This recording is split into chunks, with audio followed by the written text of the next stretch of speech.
Good morning, everybody. Let's go ahead and get started. It is 7 o'clock. I know we had a pound US alert shortly, a little while back. So let's go ahead and do our disclaimers, get things rolling. Again, use the chat, but the Q&A is the easiest part for us to see. However, the chat box is open as well for a comment if you need to do so.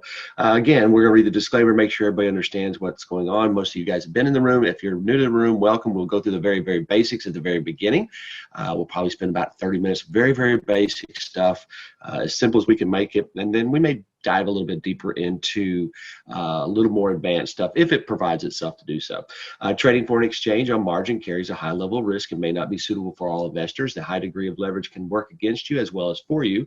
Before deciding to invest in foreign exchange, you should carefully consider your investment objectives, your level of experience, and your risk appetite. The possibility exists that you could sustain a loss of some or all of your initial investment, and therefore you should not invest money that you cannot afford to lose. You should be aware of all the risk associated with foreign exchange trading and seek advice from an independent financial advisor if you have any doubts. As mentioned in the past, I am no longer licensed to give financial advice, and Al and Matt are not licensed either. So be very, very well aware of that, and just know that this room is for education purposes, hopefully to coach and guide you along how to draw the wedge, what tools we're using to be successful. No financial advice or recommendation is going to be provided. If we do get a chance to take a trade, whether that be in a live account or demo, it is not a recommendation that you should immediately do the exact same thing.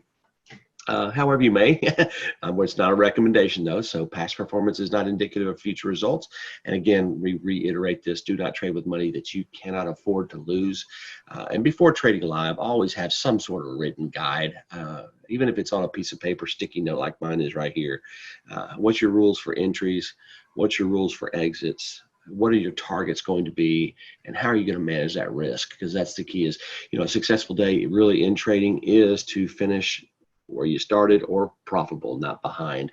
So Al, are you with us this morning and ready to roll? I am ready to go. If I can share my screen. Yep. I'm going to stop sharing mine and I'm going to step back a bit.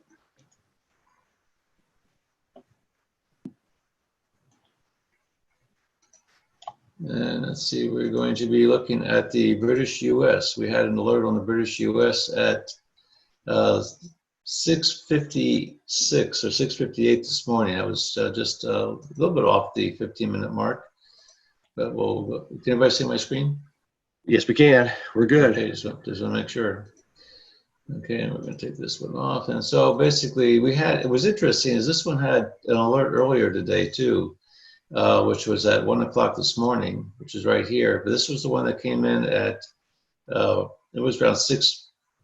See, the alert came in at 6:54 this morning, which is, we see that occasionally, but it's a little bit unusual. Usually it's right on the 15-minute mark. So, but anyway, this is the area where the alert came in.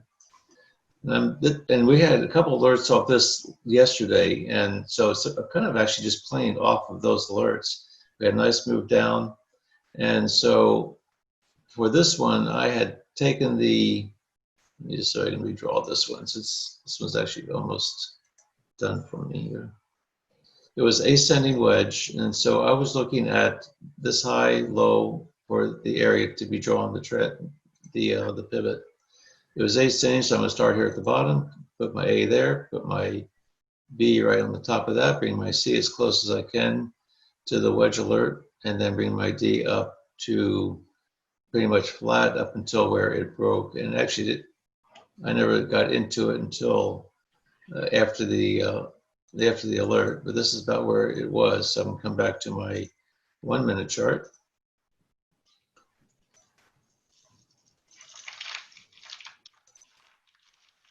I'm going to take this one off right now.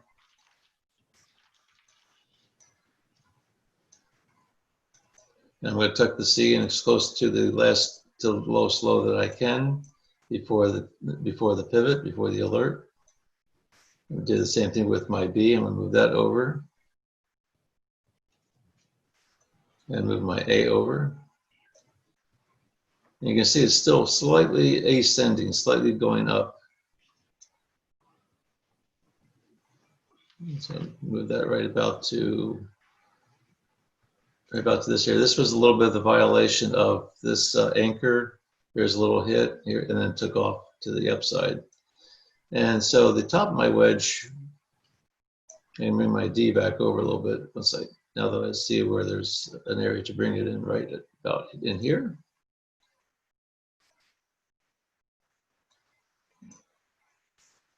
And then so I had my wedge. Here's where it broke, came back into the wedge, broke again, went up, came back into the wedge a second time. Actually, that was just a few minutes ago.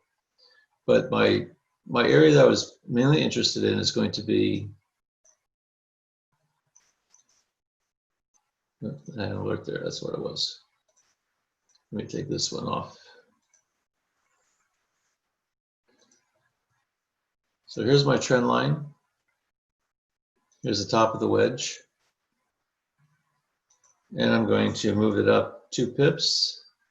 So it starts at 25.19.7. I'll move it up to 21.7. This is going to be my area of by entry zone to buy.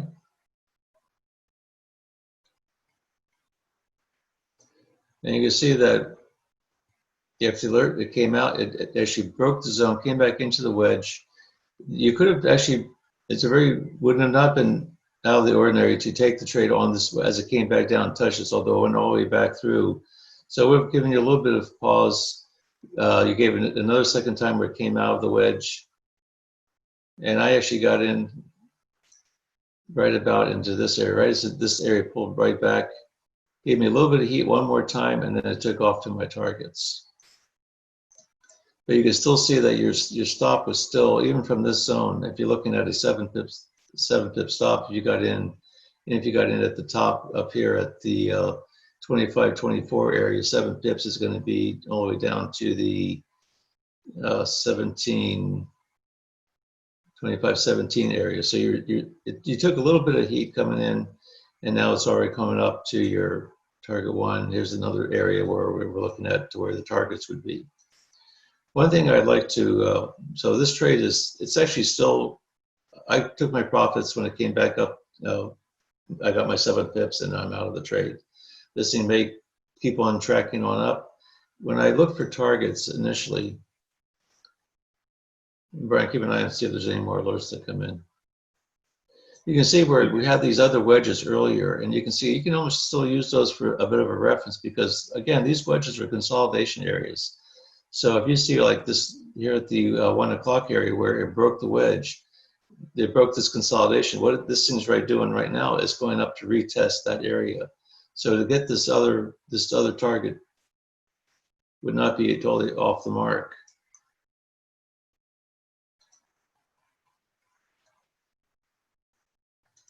Make this target 2.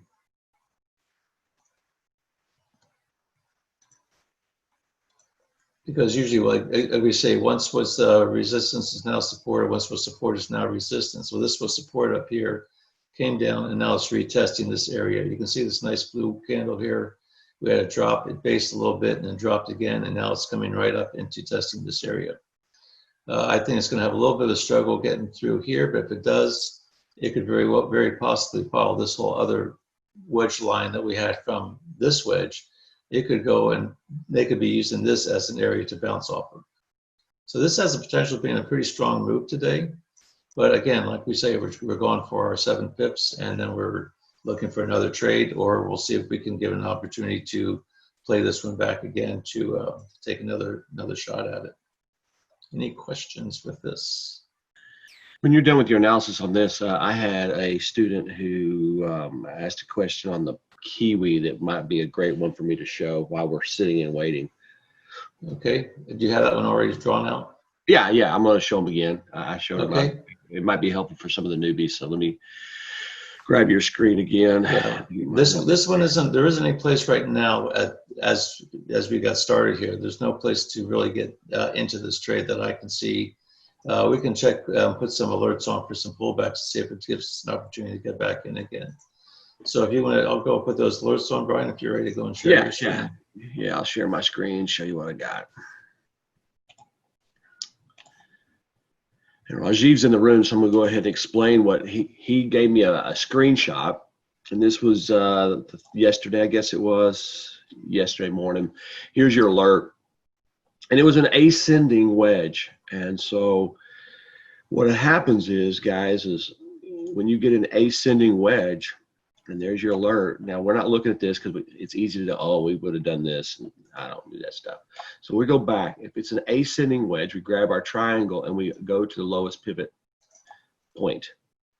Normally, we put our B at the highest, and then we drop it, the C down to here, and then we would take our D, and let me get that back and get that D number there.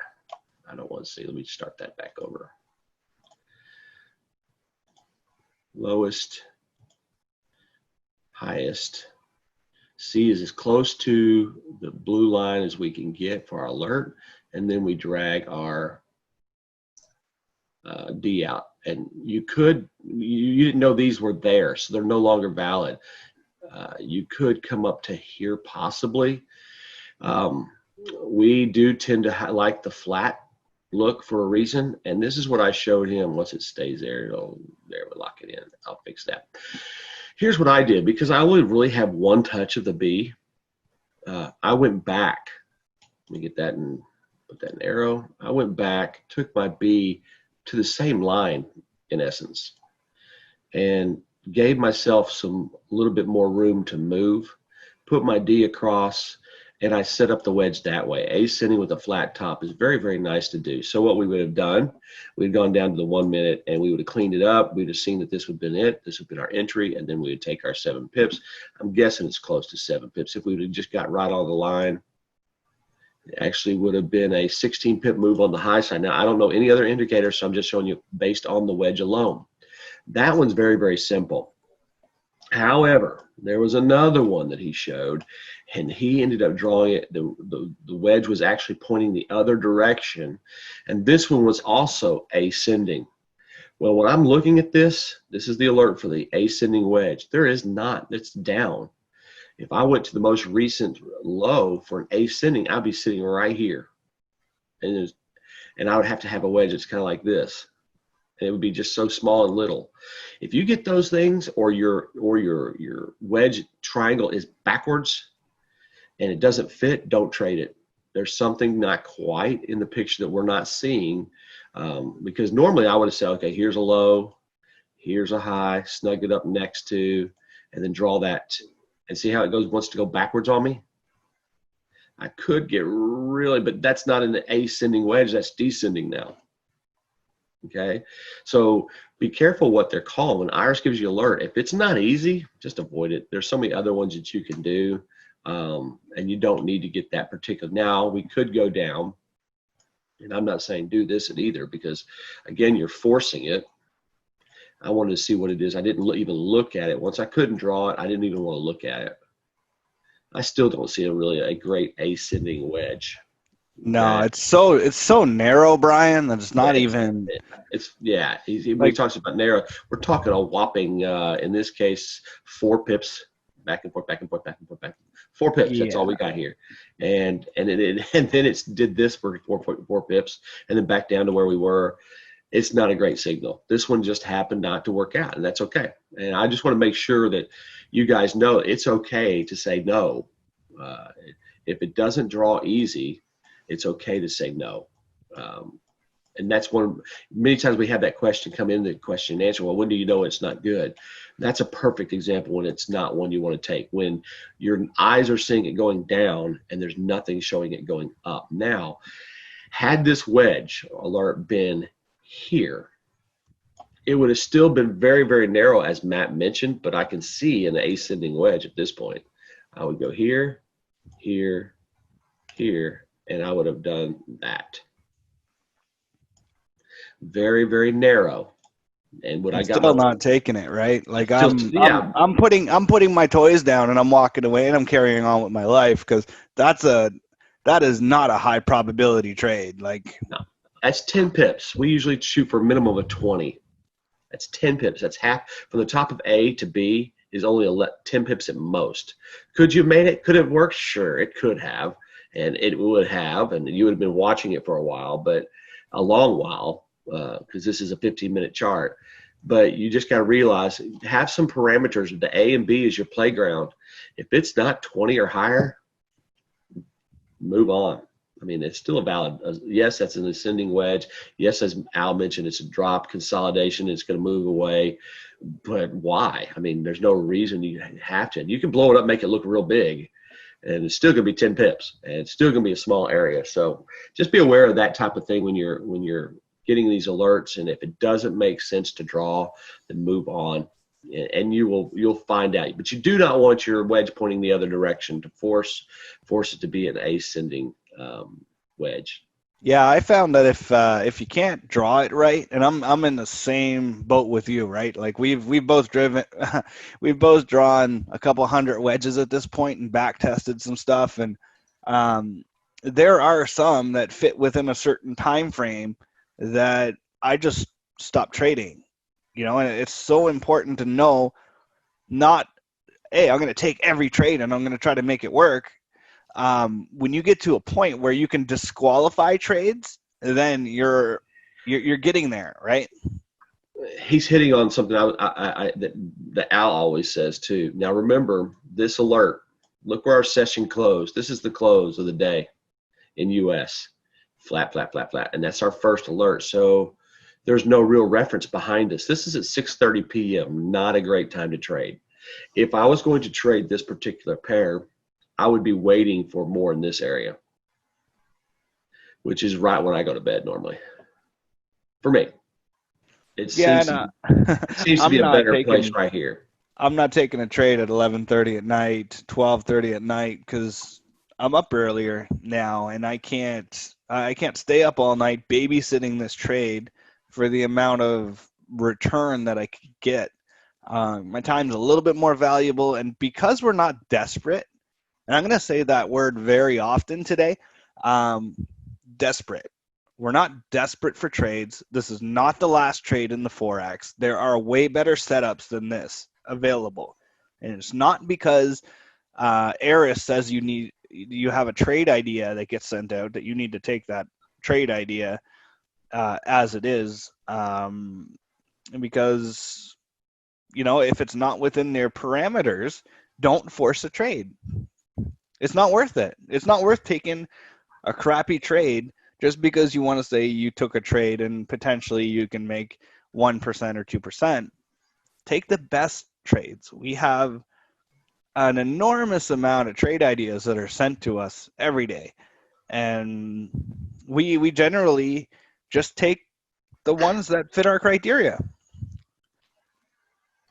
And we don't worry about the ones that don't fit our criteria. We just say, hey, you know what? Next, we'll wait for a better setup. Yeah, and the cool thing about it is anytime, like Tuesdays are a little longer for us because we are here from now till 10:15. It's like almost 2.5 hours.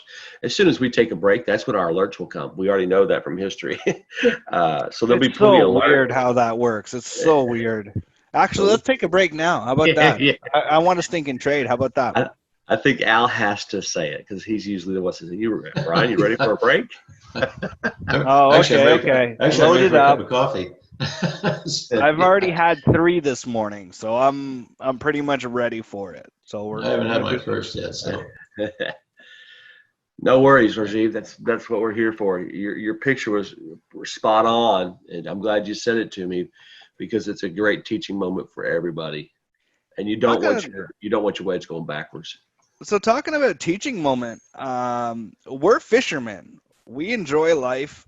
We're not like hunters. Hunters are out there stressing out, trying to force a trade, and their mind is so wired and emotional because they know they're trying to hunt for a trade.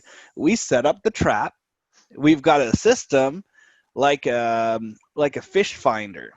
So I don't know if you've ever used a fish finder before, but it's kind of cheating because it'll actually tell you where the fish are. In Canada, we got lots of great fishing places, but if you have a fish finder, you can literally find where the fish are sitting and what type. And Airis is my fish finder. I am looking for the best trades. If it does come up and tag and do what I need it to do, and I can get something that I can pull back on, then I'll take that trade. But if it doesn't, then I'm not stressed out about it because I know there's so much more coming, and I'm not in a hurry to take a crappy trade. Exactly. That is a good analogy. Hunters are in the tree stand watching for everything. They look for any kind of little movement. Any movement in the brush, oh, they're freaking out, right? And when they're ready to take the shot, if their nerves are all messed up, I hope you guys are seeing the correlation between this. If you're all excited about this one trade idea that we get, you might miss the shot because you're like, oh man, this is the only one I got. I'm so desperate to bring home a score. Like I'm going to bring home my findings for the day. And if we mess up the shot, then it's so much more stressful on the next one because you feel like you're going to have to wait a couple days for another deer to come. But with fishing, we can just do the best we can, put the lure out, let it come to us, and then take our rewards. And we just take what's there in the market. There's nothing more about that, just from a mindset perspective. What I enjoy about this service and this trading idea, and it's because you can be a successful Forex trader and actually have a life. You can have a life. You don't have. It's not like it used to be, where you trade the Forex, and people will tell me all the time, you're at your charts all the time.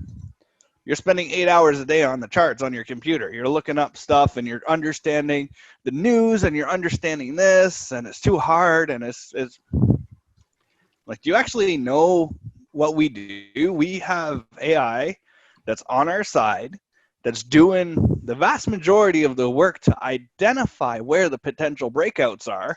We have a trade plan that we have set up, and we have guidelines that kind of refine it a little bit and increase our odds of winning, because we're playing odds. We're trying to I believe that hands down, Brian, myself, and Al have refined this to a place where this is very, very high probable. And we don't take every trade that comes out, but we do take a vast majority of them. And we can hit our target the vast majority of the time. Not always, but I would say the vast majority of the time we're hitting our target. So we got a question. I don't know who it is in the question. Answer says, I've got TradingView Pro as of today. Asked about the moving average specifics. So moving average specifics, excuse me. We have 4 different moving averages on our charts currently right now. That would be the EMA 5, which is the green one. We would have the yellow one, which is the EMA 13. And I'm looking at my 15-minute chart. The orange one is the EMA 62. And the blue one up on top of the Kiwi dollar is the 30-minute 62. That's what's on the moving average that you see. The whole moving average is actually thrown down on this tool down here. It's based on, is it 21 periods, guys? Yes. 21 period whole moving average. We just have it, instead of laying it as a moving average over the top of our chart, we have it in a bar format at the bottom. But that is available for free. There are different versions of the hull. The hull is not something that just we put together or whatever. That's a very well-known weighted moving average. And there's a couple versions out there. Now, there are no versions that look like the ones that we use with the bars and stuff. I find that has just been a real another arrow in my quiver for confirming trades and confirming exits in particular, because the hull is a really good exit tool. And why you might want to use the hull is because you can get like almost 70 some percent of the move by using the whole moving average before it flips. So it flips red and green. That's why we like it. There's a question that was asked about news, so I can address that one too. Yep. So there's a huge amount of news this week. Okay, guys. Basically, every major player in the forex market this week has some type of major news announcement, press release, earnings report.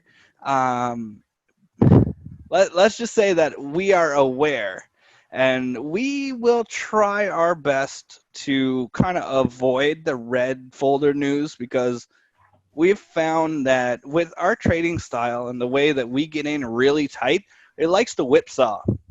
It likes to go down real hard and up real hard. So you know what the best solution to that is?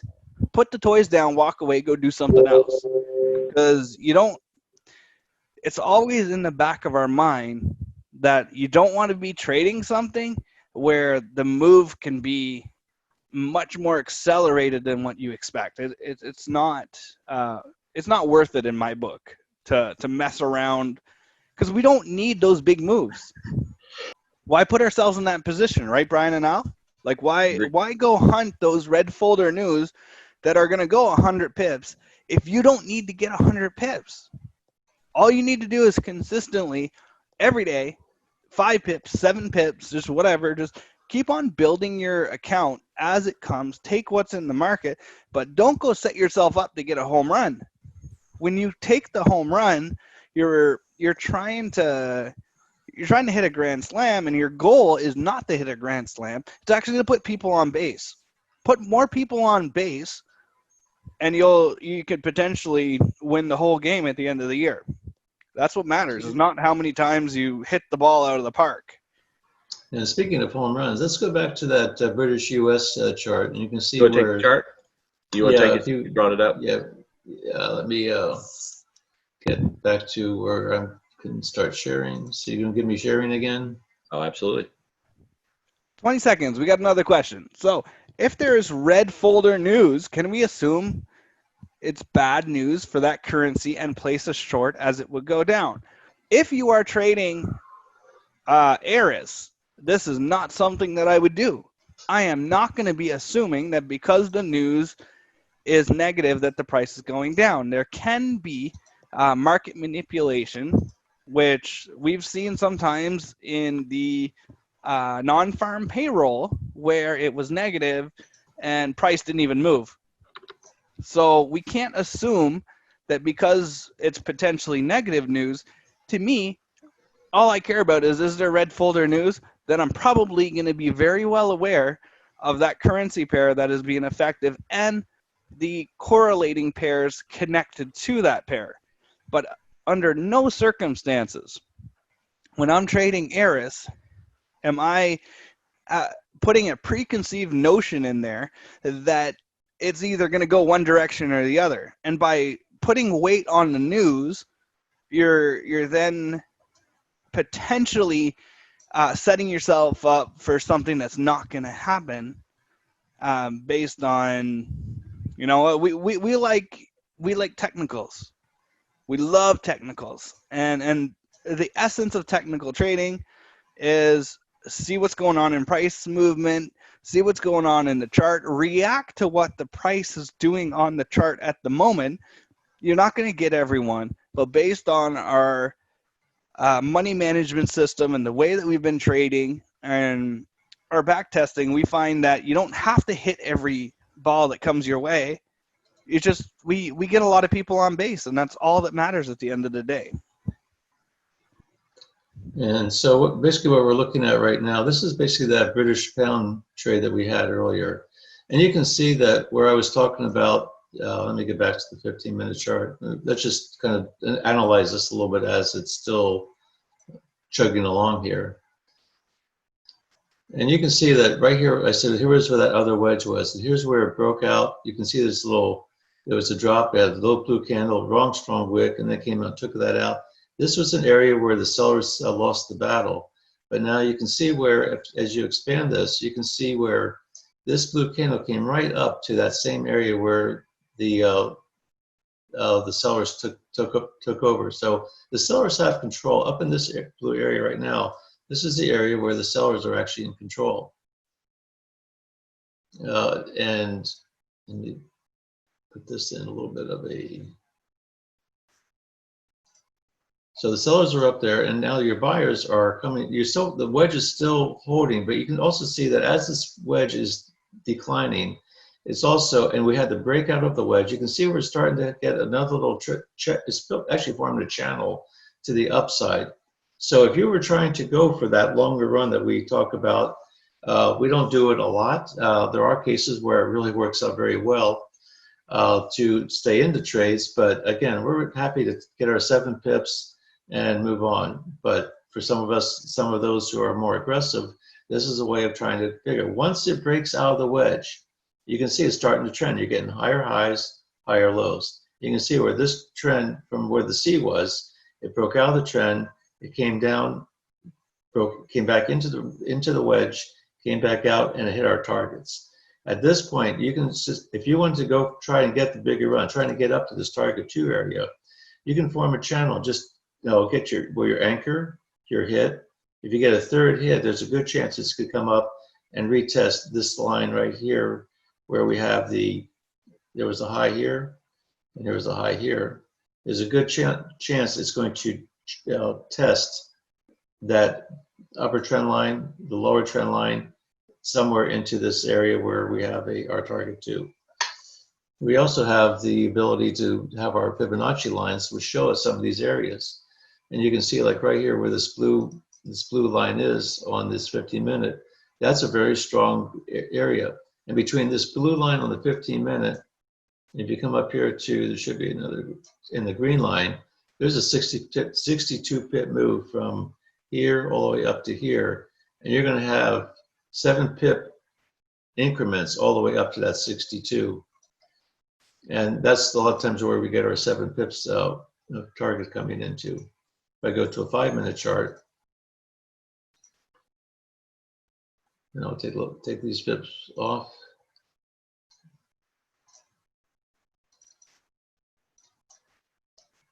I'll put it back on again. And you can see where the same blue line is right here, where everything's been struggling and struggling and struggling.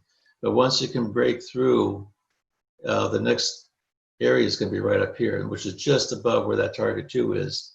And if you can look over here, you can see that's right at where this red candle, and that's where I would normally put my stops. Is when I see a series of red candles, I would put my target at the top of that red candle series, of that red candle. And that's exactly right where the price has changed and right where this Fibonacci target would be. So in essence, you can almost even expect that this target is going to be somewhere between here and the green line. It still has a lot of momentum. But look at the British pound still has the strength compared to the other. Right now, the British pound is the second strongest pair of the 8 pair that we look at, and the US dollar is the weakest on the 15-minute chart. That still shows that there's a significant amount of strength to the upside, to where anything that you see pulling back, you're looking at as just a retracement, not a reversal. Any questions about that?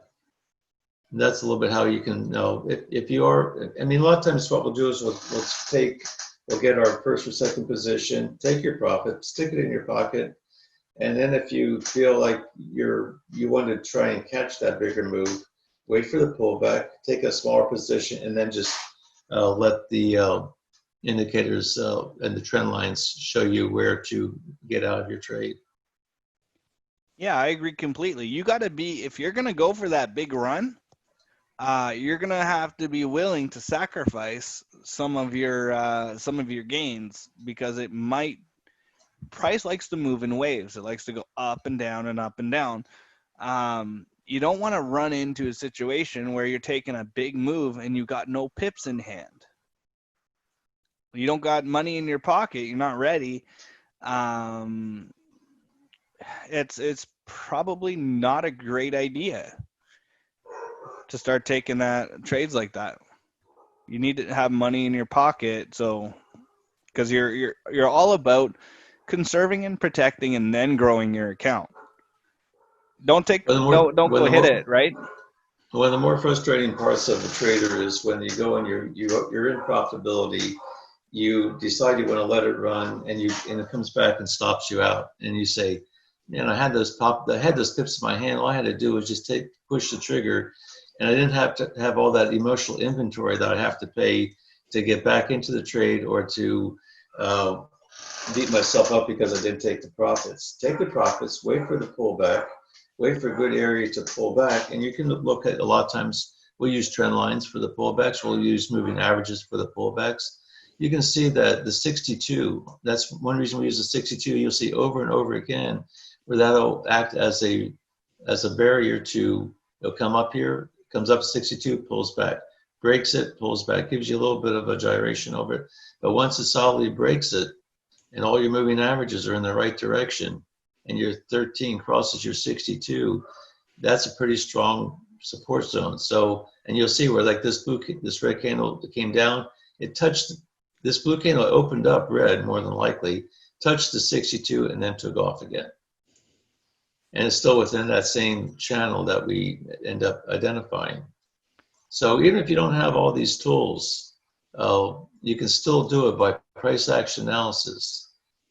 You can look at, that's why these wedges are so powerful, is because of the trend lines that it creates. And usually the third, like here's the anchor, here's just the first hit of the trend. If it comes back and touches it again and takes off, there'll be another opportunity to perhaps get into another position. But also keep in mind, you're also getting into the point where there was some resistance before. Here's a drop, you had a red candle, a blue candle, a red candle. This one came up and retested this area. This area right in here is a strong area, and it has to get through that.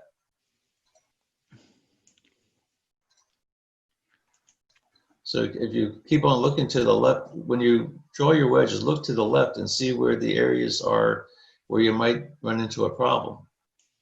You see how this one came right on up, it broke it, but it couldn't close above it, and now it's starting to retrace again. You still hit your target 1, you actually hit your target 2, and from the entry of the, if you got entered into the trade, say right on this pullback right in here, let's see how much you would have made here. It would have been from this red candle coming back into the zone, up into the top, that was your 15 pip move. That's twice your profit target. Don't be greedy. Get your daily bread and then look for the next trade. Any questions? I really like that. The one thing also to keep in mind, if I could add on to that, is like greed and FOMO and desperation are your absolute worst trading partners. You don't want that, right? You don't want to be trading with fear. Like a lot of people are even scared to take a trade because they're scared to lose. And unfortunately, if you're afraid to lose, there's two things that means. Number one, you don't understand the probabilities of you winning that trade or your trade system that you're using. You don't have a volume of trades to understand that you can lose 65, 70% of your trades and still potentially make profit depending on your trade management. We don't lose that many trades, but you can still lose a significant amount of your trades and still end up as a profitable Forex trader. If that makes sense, right? Yeah. Take a look and see how this thing broke that trend line that we drew. So what that's telling me is that this upward move is over. It came right back down into the wedge. That's a pretty strong move. Came right back down into the wedge, broke, and so now it's looking to break out the bottom of this wedge, and this could be an interesting scenario as well. So this one's done. So you can see where it hit. As we said before, is if it breaks that wedge and continue, it hasn't even looked back on that yet. now we're still looking at the bottom of the wedge. Now, this is the original wedge that was alerted. And a lot of times what will happen is it will head fake you. It'll go up. More often than not, if it reverses, you won't even get your 7 pips to the upside. You'll just barely get your 7 pips. This one actually gave us 15 pips, which is actually a pretty good move. But right now you can see it's testing the bottom of the wedge. But that leads me to believe one thing as well. If it head faked us for 15 pips, that could be a really significant move to the downside. Because usually it head fakes us for like 5 to 7 pips, not 15. So based on my trading and the experience and the different things that I've learned over the years, is if there's something weird going on that's kind of outside of normal, potentially there's something going on at a higher time frame that is influencing price on the lower time frame significantly. And this seems to be what's happening here, because you just got what's that? How big is that? Those last 3 candles, we're looking at maybe 20 pips. Is that right? 20, 30 pips? Right now it's right at 17 pips. Oh, from the very top, you mean? From the top of that last from move. the high, right? From this high down here is just the 23 candle. pips. Oh yeah, okay. So you're looking at 17 or so on that. That's a move that's way outside the normal on a 1-minute chart. That would be like even a 15-minute candle. Would be hard to get a 17 pip 15-minute candle. I would not be surprised if we get another wedge alert on this, actually. Absolutely. So right now you can see that from this main wedge, which is what the orange line, 2 pips above, 2 pips below, and it's stalling right in this area. This is a nice big drop. It's basing right now. Now the question is it going to break the wedge? You have It a may just question. go right up. Since you're getting ready to break a wedge, the question in the chat box is, can you explain the parameters that you keep in mind before you enter a trade? Like, what do you need to see with the RCS? What does the RSI look at if you're even looking at that particular moment? That's a good question. When I'm looking, I've got three time frames. I have a 15, a 5, and a 1. The RCS tool, which is my main, I call it my Magellan, it gives me the direction of the trade. And right now you see that before the British pound was the strongest, and now the US dollar and the British pound virtually flip positions. So right now the dollar is the strongest of the positions. The dollar is the second currency. When you call it, it's a British pound / US dollar. The dollar is the second pair, which means if it's stronger, we're looking at a downward move.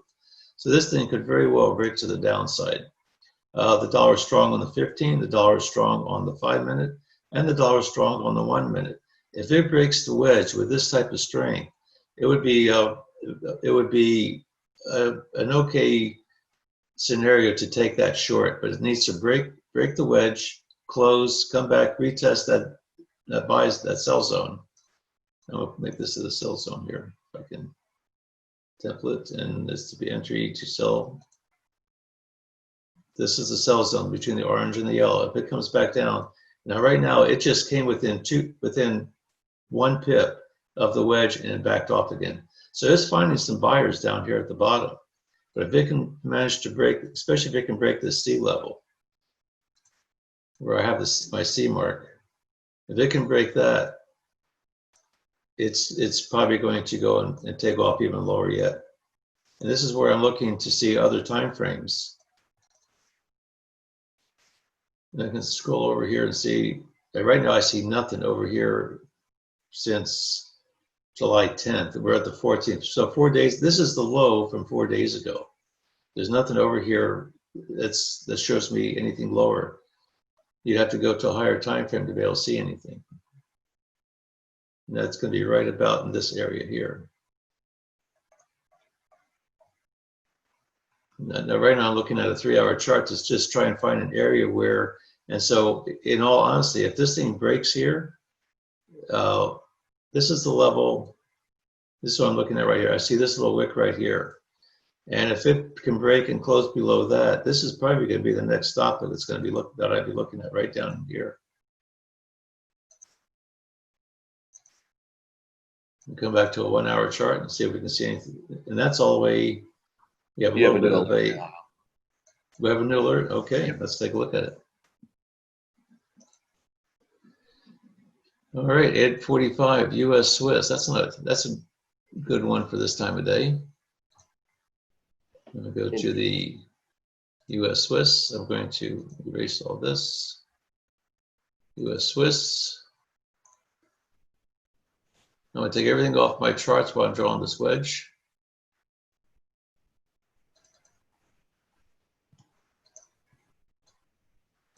And we're going to put it on a 5-minute chart or a 15-minute chart.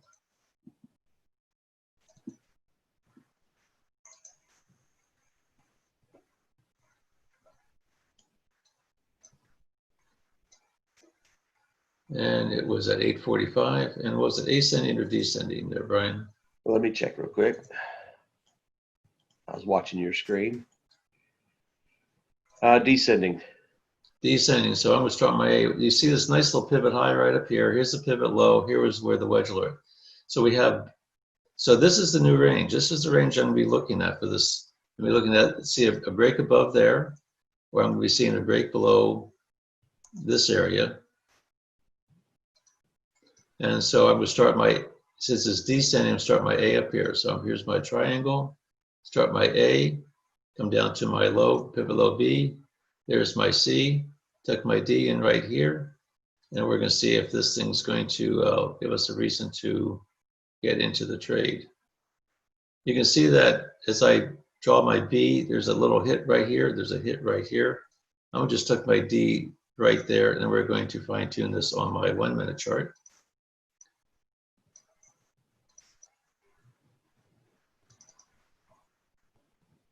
I'll tuck it in as tight as I can. My C is right here. And actually, I kind of like, I'm looking to see where I can get a trend that's going to, what's it hit here?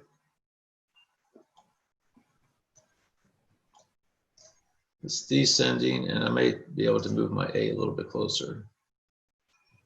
I'm still going to pay attention to this area.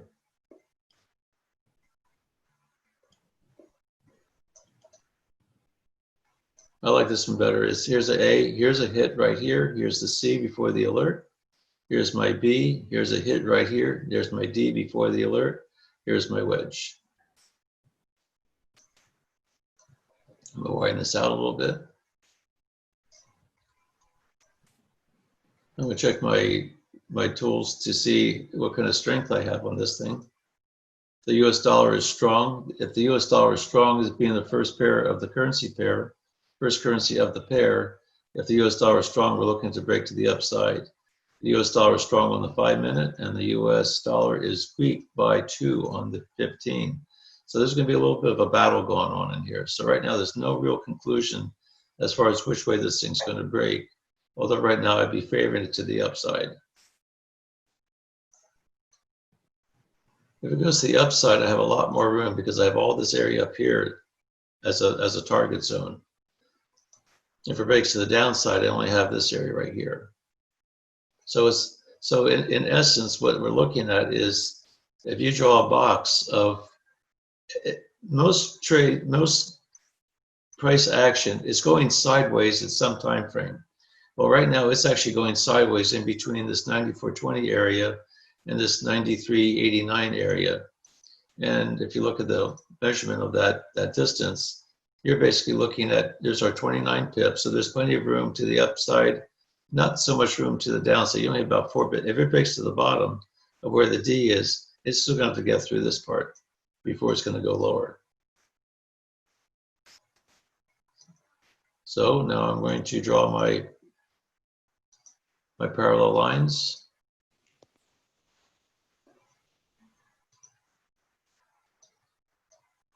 And the price right there is at 94.7, so I'm looking at 92.7.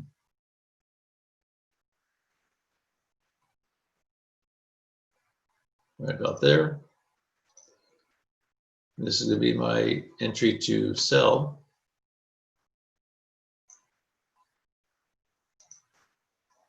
And then we do the same thing up at the top.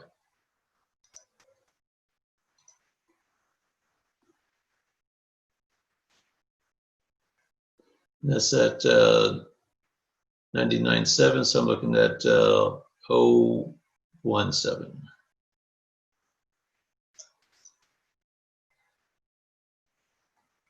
Let's try this way. 0.009, so 0.29.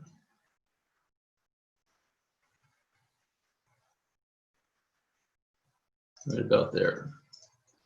And this is going to be my entry to buy.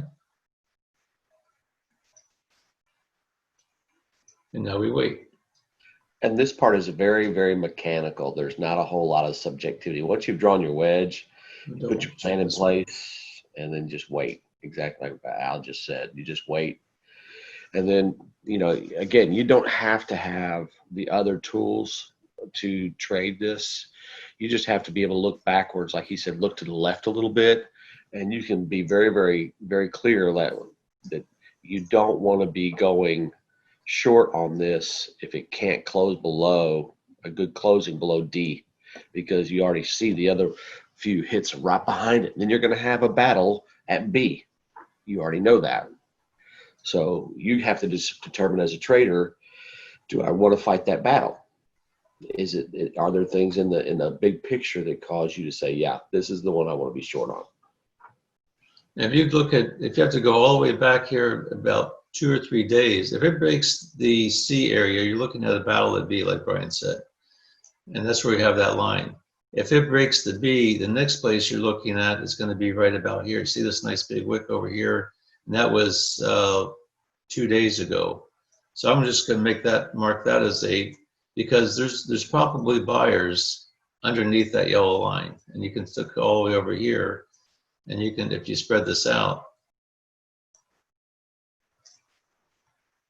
you can see that was the wick, but here was the area where this big move started. It was the origin of the big move.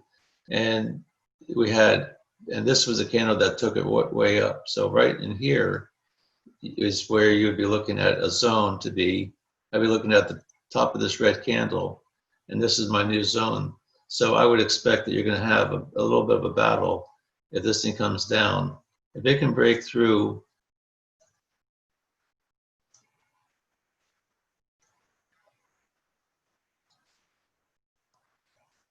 the bottom of the wedge, it's going to have a battle here and it has a battle here. Now the question is, there enough room to make that happen? 93.90 is here. You're only looking at 5 pips down below. So if it does break, you'd have to, in order to get your 7 pips, it's going to have to be able to break the B and get in somewhere down here. And by the time you get into the trade, you're going to already be close to the B. I would be hesitant to take this thing short, knowing that that's down here. I'd be much happier to see it break to the upside where I know I have this area up in here. I agree. Working with. A lot more room up top. A lot more room to the top side. Doesn't mean it won't go short. It just means there's a little bit safer. But if it goes short, you may want to take your profits a little bit earlier, because you know you're going to have some battles in through there. So let's just keep an eye on this thing. This is part of the analysis process of when you get these wedge alerts, to try and figure out where's a reasonable target to expect, and is there enough room once it breaks the wedge to be able to get that target. Now, I would say that if this thing breaks to the downside, it'll probably maybe give us our 5 or 7 pips to the downside. It'd be a struggle. But then it's also going to be getting tighter and tighter as the top of the wedge gets closer and closer to the apex. You would have, like if it can stay beside this wedge all the way to here, breaks to the bottom, you maybe not get your 7 pips, and it breaks the upside. Now you have even more room. As this thing, you'd even have more room to your target. The longer it takes to break the wedge, the more opportunity you're going to have hitting your target up here. because your entry is getting further and further away from your target.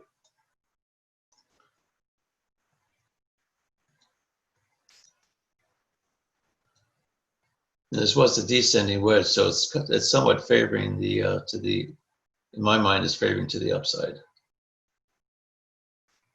But I'm not going to bank on that. I'm just going to keep that in the back of my mind. And a lot of times, guys, what we'll do, I'm a little bit where I can't just sit still and do nothing. So what I do, and he's kind of done this too, is these little, you can actually do a duplicate line and lay it over the top of your wedge and set an alert. And when it touches it, it'll let you know. And that way you can go look at another chart, or you can, do whatever you need to do. Because I can't sit here and watch this. This is worse than paint drying to me. I'm ready to go. Let's do something. Let's do something. So what that does for me is that causes me to be trigger happy. If I'm sitting here watching, I'm going to start overanalyzing and go, well, maybe if I can get a better price, and I end up trading inside the wedge, which we don't do. And so I get stupid when I start watching things. So yeah, I don't trade in the wedge. Don't trade in the wedge. Don't trade in the wedge. Don't trade in the wedge. Like, you're just looking for trouble. It's gonna. That's why we wait until it breaks out. It's nice to get an early entry. Everybody wants to get an early entry. But on the same token, by getting an early entry, you're also risking the fact that it's going to stop you out, because it's just right now, especially when you're on the 1 minute chart, it is just trying to decide which way it's going to go, and it's just jockeying for positions. This is a beautiful wedge, by the way.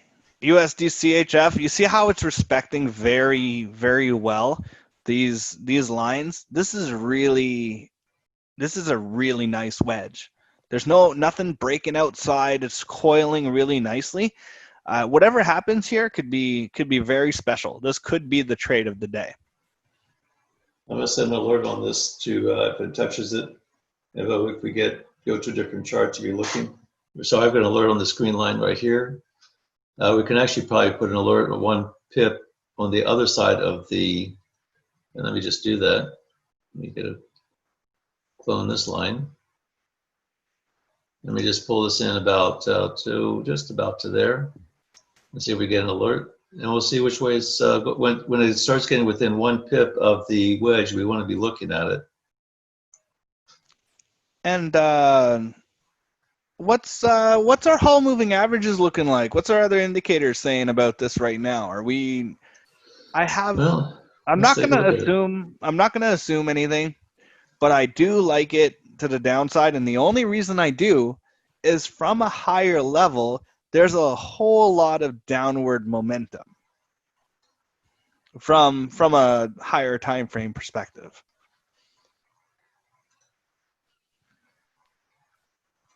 Put our RSIs on here.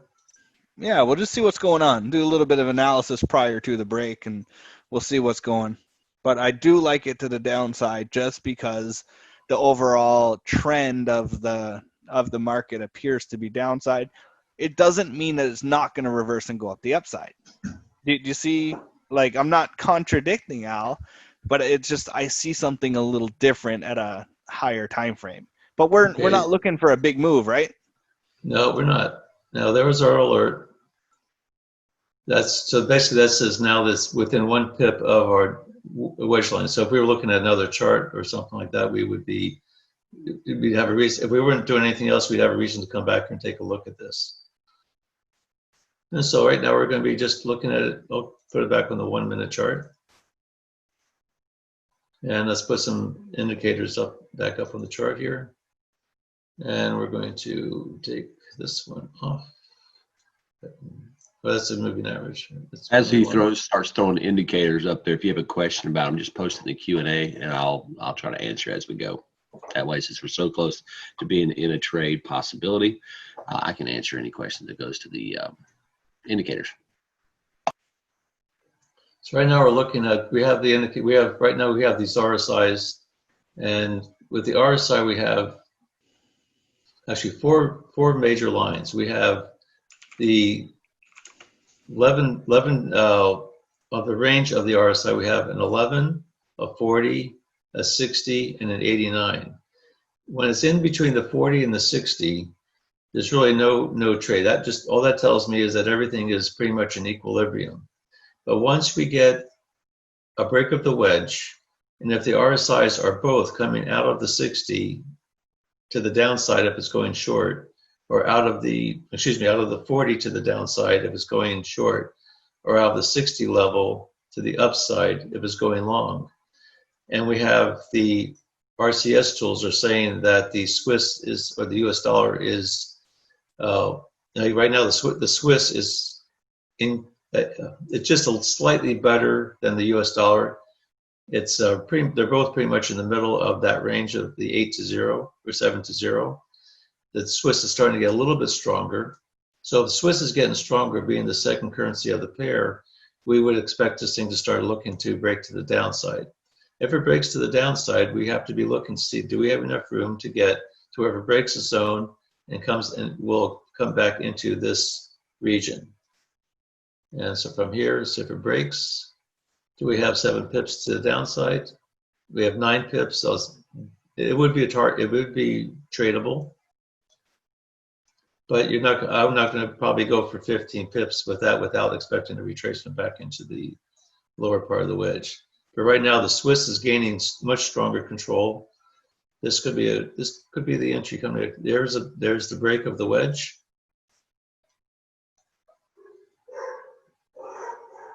This area right here, there's a nice strong. We had a nice strong candle down. It based, is breaking, coming down again. It's coming down into our zone.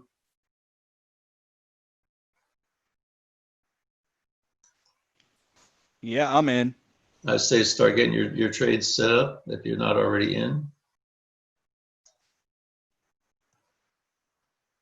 Now, if I see a blue candle followed, if this red candle closes followed by a blue candle,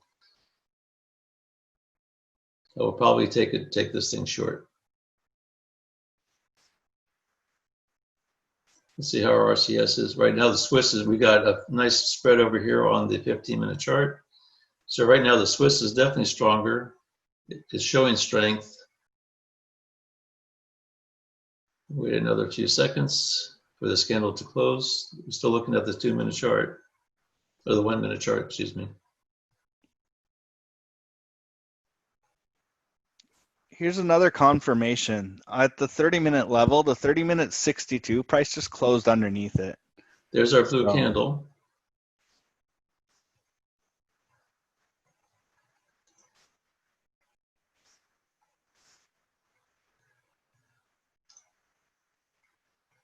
I'm in this trade.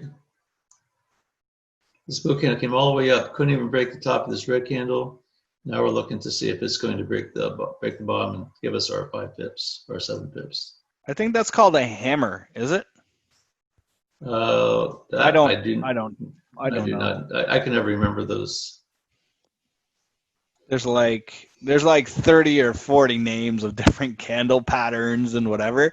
But I think it's just because someone mentioned it one time and they're like, oh yeah, that's a hammer. I'm like, well, it looks a little bit like an upside down hammer, I guess.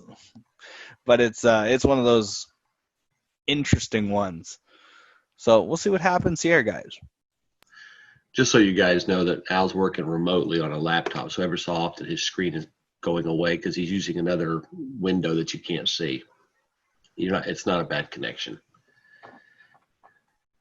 And Andrew's asking about the other indicator that we like to use, the Rubin indicator. Rubin, are you taking this long right now? That's our question. Because if you're taking it long, that confirms that Ruben's following me these days, so we're good. Ruben says he is. He says, better go long. Oh, boy.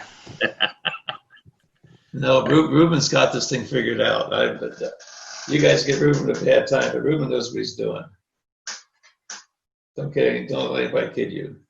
Well, let's find out. I am in this trade, short.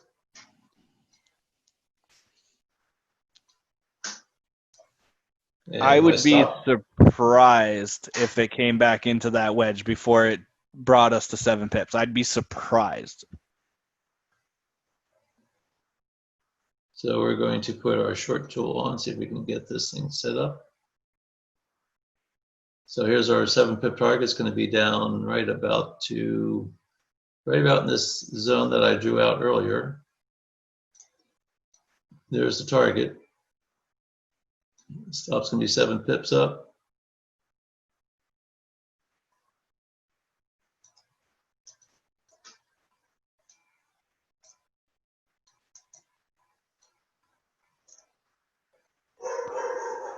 Oh, here we go. I'm still looking at this area right up here has, I'll be looking at this as being my zone, my stop zone. I wouldn't necessarily take the stop there. That would be a possible entry. Oops, wrong one. Matt, you have a question, but I would tell you I was in it just before Al got into it as well because we entered the entry zone. I think it's just a preference. But the question, Matt, was why did you enter it earlier than Al did? Was there something you saw, or was it just a personal preference? It was What is the reason there, Matt? That is so. That is all right. I will trade a little differently. Everyone has their own flavor to it, kind of like everyone has a little bit of an accent. I kind of have a a little bit of French accent. You might be able to tell in certain words.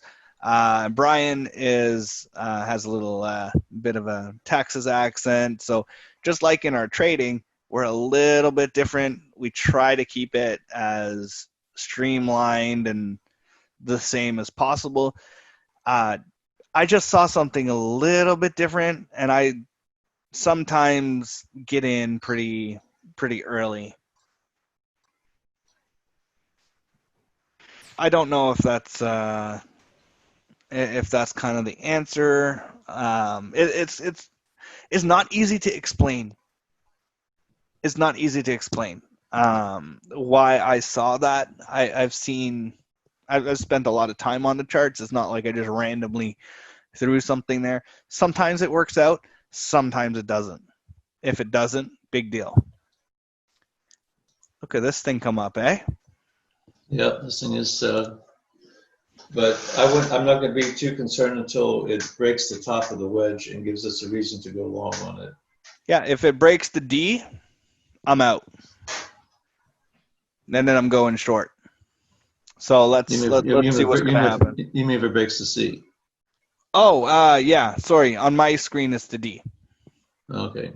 Yeah, I got it. I kind of drew it a little.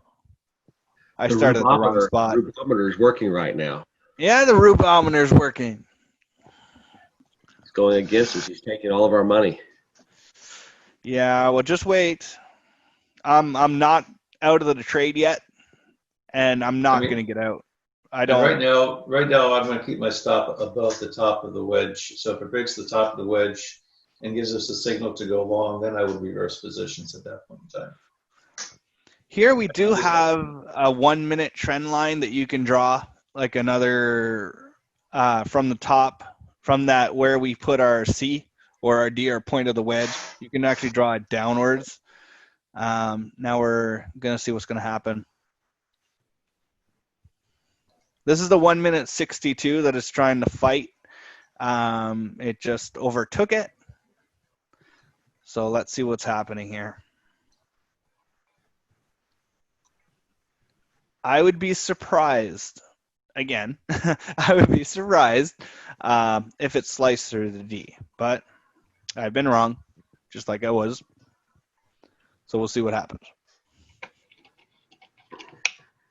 This is really tight, right? So what if you're in a little bit of drawdown? You know, I'm in 5 pips of drawdown because I got in a little bit earlier. Some of you that may have entered a little bit later are going to be in a little bit more drawdown. Not a big deal. Al, aren't you happy that your alerts finally work now? I am very happy my alerts are working now. You're just like on cloud nine, my friend. So right now this thing is coming. Right now we had a high, a low, a lower high, a lower low, and right now we still have a lower high right in here. It's still respecting that 1 pip range off of the top of the wedge.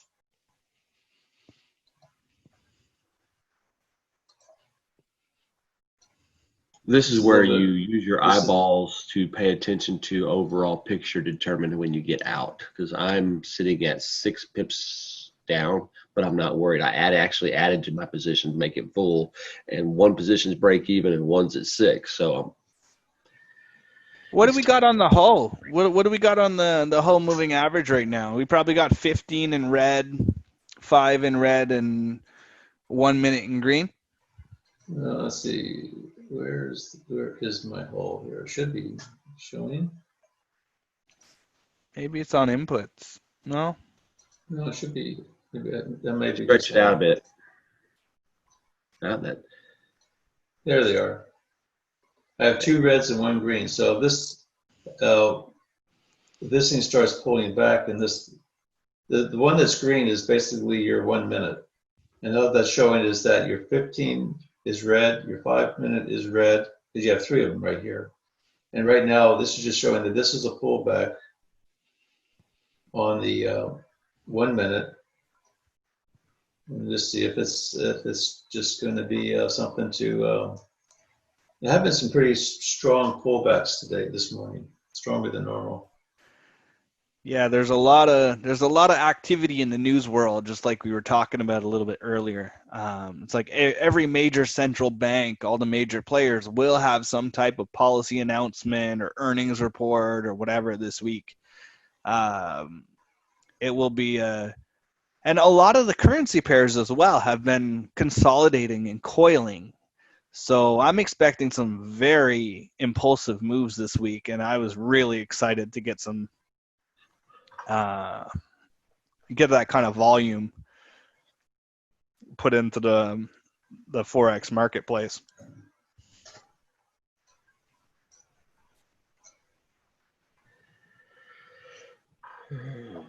It's fighting real hard here. This is interesting. I might not like what's happening, but we'll see what's happening. We always like it to just behave the way you want it to behave, but it doesn't always do that. Nope. That's why you have built-in contingencies. But you can see that the break of this thing is getting closer and closer as this descends. You know, it's interesting. We said earlier that we would be more favoring it to break to the upside, but this could have very well been our head fake to the downside. Yeah, I think Al might be right on point. I did like it. I still do like it to the downside, just from a little bit higher time frame perspective, but we'll see. We've got another minute on the 15-minute chart. Minute and 13 seconds before it closes, so we'll see some kind of movement. So basically, the 1 minute, the 5 minute, and the 15 minute are all going to close at once. So when those candles close, you're going to get generally a more impulsive move in one of the directions. So you're going to have a pretty big candle right here, and we'll see if it breaks the top of the wedge. You can see where I have this top red line, dotted line, is right at the top of the 15-minute candle red.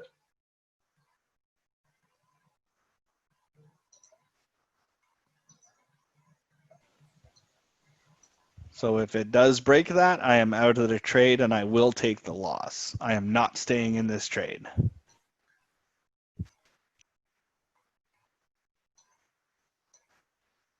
Needs to break and close. One position lost. One's still at break even, but I took my one position. I'm going to go ahead and close out now. Took my loss.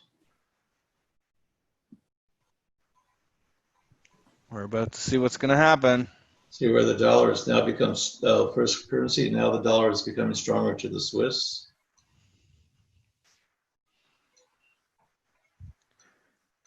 We're on the 15-minute chart now. This is right where they closed.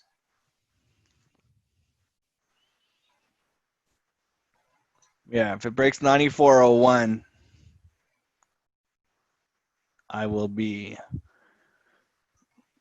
closing that 94.01 down. is going to be right about in this area, right in here at the top of this blue candle. And that specific value is because on the 30-minute, I have a moving average that's right there. So if it tags it and then rejects it, great. If it does not reject right here, I'm closing the trade. I'm out.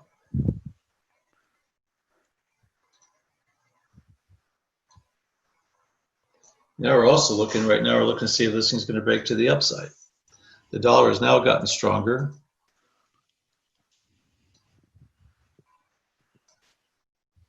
We had the break of the 1 minute. It's coming back in.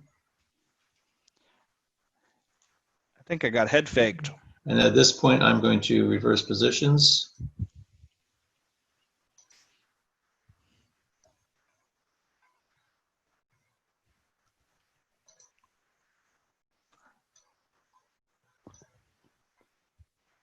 Ruben now just took profit and reversing short. Ruben, we were friends. This was a nice strong candle, closed on the 15-minute. The 15-minute pulled back a little bit. And the first minute of the 15, it turned red right away. Now it's coming back to retest this 1 minute area. It did come up here close inside the wedge.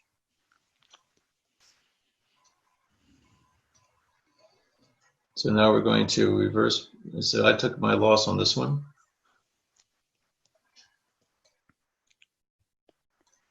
I was 1 pip away from getting out, and I'm still in the trade right now. So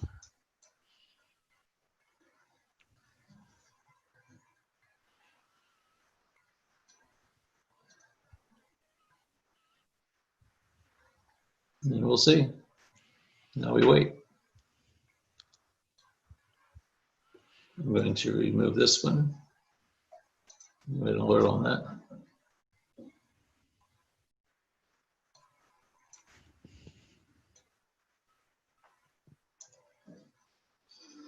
it's kind of making a channel, eh?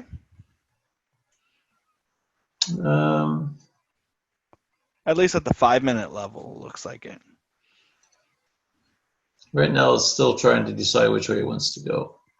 Yeah. It broke to the bottom. It broke to the top. It hasn't closed above my. It closed. I didn't get that second candle follow through on this one though. I see. No, I didn't. But I do get like that. this. But like this area where it came up and we had this nice big candle here. So I'm still okay having this being my stop zone. And the stop, the rest of the stop would be on the other side of the wedge. If it breaks through the bottom of the wedge again, then I'll probably be out and I'll be done trading for the day. I'll allow myself to get whipsawed once, not twice. Right, at twice, but not the third time.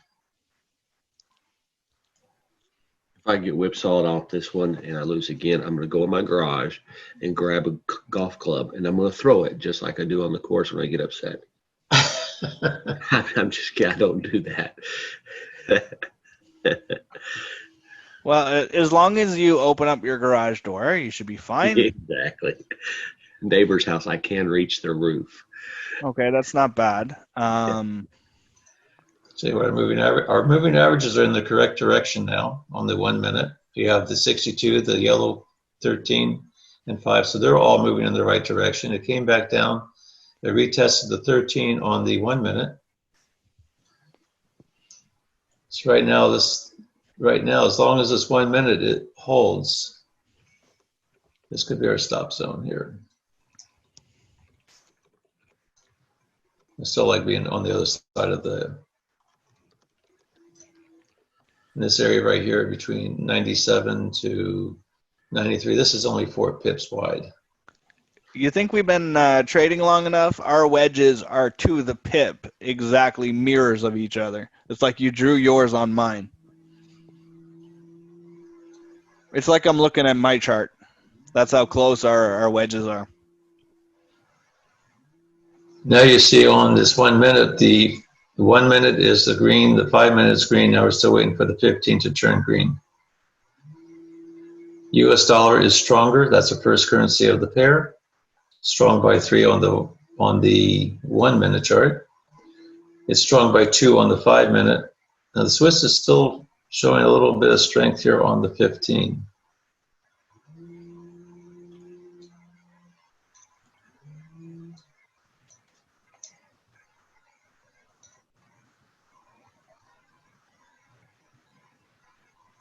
So right now we have a range developing here with between on this.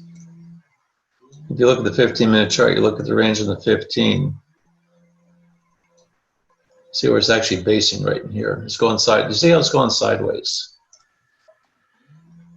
And it's going sideways within a 9,400 to 93, 95. It's basing within a. You have some wicks, but the close of the 15-minute candles are only 5 pips apart.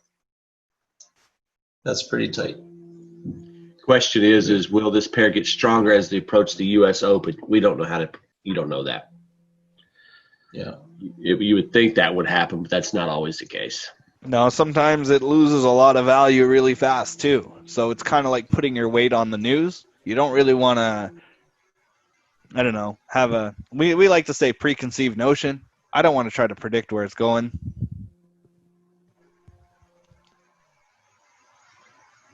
Right now it's still showing a little bit more strength to the upside, but still ranging inside this range over here between this red candle. This blue candle is basically was this. It wasn't exactly engulfing because you had a lower wick.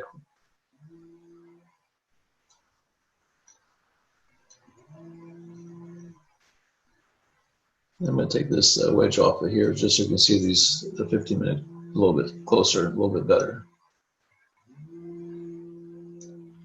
Ruben's looking pretty happy. It looks like 2 out of 2 thus far. So let's see what's going on. Ruben is the man.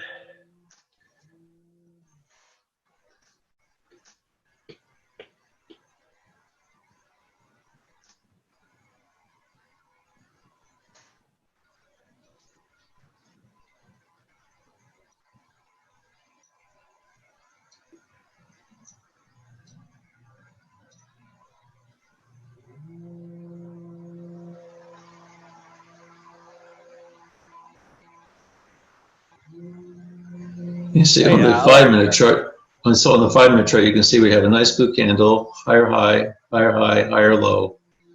So right now, this looks like it's going to be, looks like it went. And remember, the bottom of this wedge is actually getting closer and closer to the top of the wedge. So it's pulling up in between here. Yeah, whenever it breaks out again from whatever side, I won't be in that long. It's just so interesting to see. But right now we just sit on our hands and wait.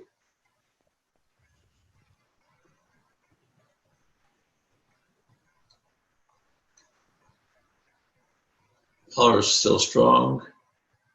This one's still battling out. There's only a 1-point spread. Now it's 2 points on this. Dollar is strong on the 1 minute. As long as the dollar is strong on the 1 minute, if it's strong on the 1 minute, it's only going to get weaker on the others.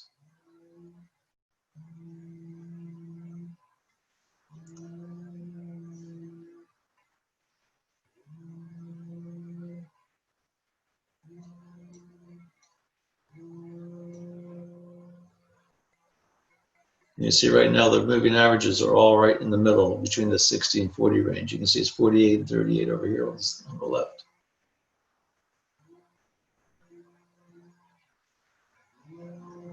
And we're looking for the to break out of the 60.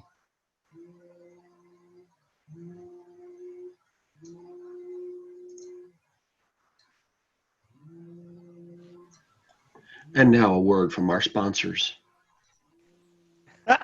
That was it. There we go. We have no sponsors. Nope. This chart brought to you by By it better break out or something soon, because I'm We get a gonna lose sponsor. We my have to go to patience. Mariska first, though, so we have to make sure we get a Oh compliance. yeah, no, that's true. It needs Wonder to if be a Mariska's cheese here. I factory. didn't see her.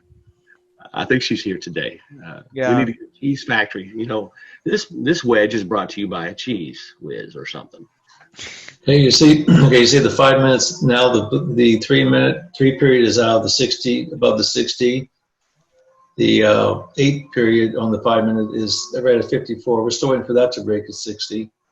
But now at least this one's starting to point in the right direction. That's broken out. This one is just about ready on the 1 minute. It's just ready to break the 60. This is a good sign for us. No problem, Mariska. For you. She's gonna go find us a sponsor. Oh, nice. I like that idea.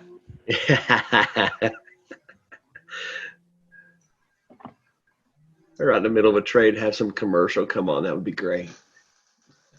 Yeah. This trade is brought to you by your sponsor of Trading View. The Rubinometer. Rubinometer, only $9.99. Wow, he's pretty cheap. I didn't say it wasn't $999. No, I guess it's all based on perspective. But Okay, we now have our 3-point spread on the U.S. Swiss. That's a good sign. Well, it was 3, now it's 2. Right now, the dollar is still strong on all 3 time frames. 1 minute is about to break the wedge again, the top of the wedge again. Oops, wrong one.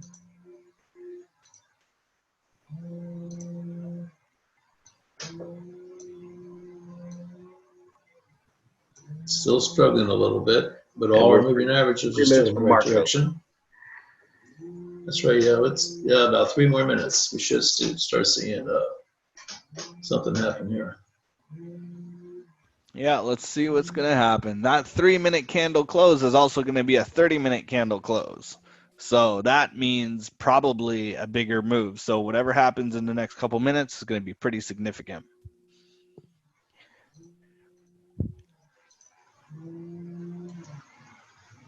Your screen's blacked out again, Al.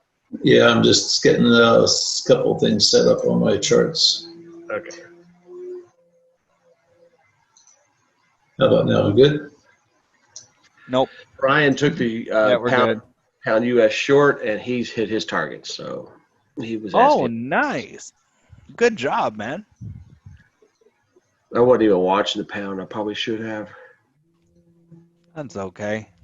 Let's see. We got 54 seconds before we got a major candle close. So as you get used to it, seeing it on the 1 minute, you're going to pay particularly close attention to these big candle closes. 15-minute candle close, 30-minute candle close, 1 hour, because it will cause the 1 minute chart to be pretty, I don't know, take a pretty big move. So the 30-minute candle is going to look very bullish. yeah, but it might not break too much higher. Let's see, because there's a moving average that is bouncing against right now. So we'll see what happens. The hull just flipped green on the 30-minute for the first time. Right now, our dollar is a strong, small 3 pairs at the 7 level. And that is. This will give you another opportunity. Here's our first candle close in on the 1 minute chart. You just been blamed for being a hunter of our stop losses. They said the reason your screen is going blank is because you're a market maker. Oh, they caught me. He's the dark pool himself. Right now we have a nice blue candle that closed inside our entry zone. This right, and now it's the candle. We're all still on. We still have another 15 seconds for this blue candle that's active right now. Here's our 2 pip area. Any place in this area is. I am long on. I'm still on. Yeah, I'm long on it. Me as well. I took a little heat on it, but I did go long. We're in our entry zone. Now it's starting to break off, going to the upside. Here was the head fake. We have a nice 20 pip moving average or 20 period moving average right up here. I got out of there pretty quick. Hui. Let's see what happens. I'm looking for this. We should retrace back to where it's at now. Where's your fib numbers at, Al? Just curiosity. Right there. I was thinking.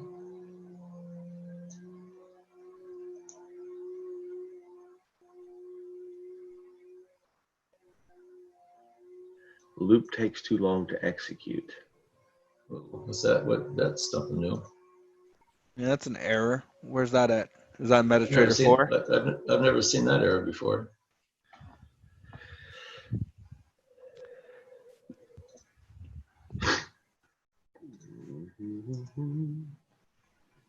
Let me go to our 5-minute chart here. Maybe that might help. So I got my butt handed to me in that trade. I took this trade long. So if this one hands me another problem, then I'm out for the day. We'll see what happens.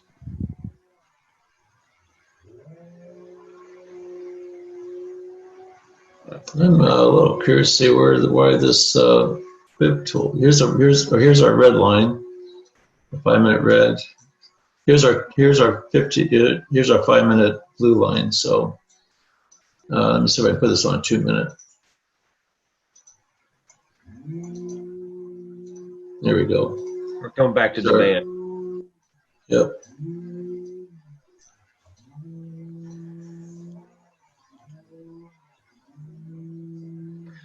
That was the market open move. Always try and get, whenever you're trading, when the market opens, give yourself a little bit more wiggle room, or take your profits early if you can.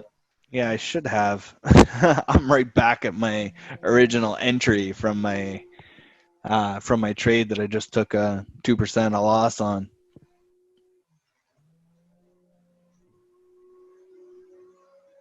This may be the retest of the wedge. And bouncing off the top of my wedge right now, so I like this. We'll see what happens. We have our green level right here. So right now we had a break. It didn't close above the green. That would be somewhat of a suspicion right there. But it's still pacing. That was just the quick move on the open. So I'm not going to put a lot of weight on that, the fact it didn't close.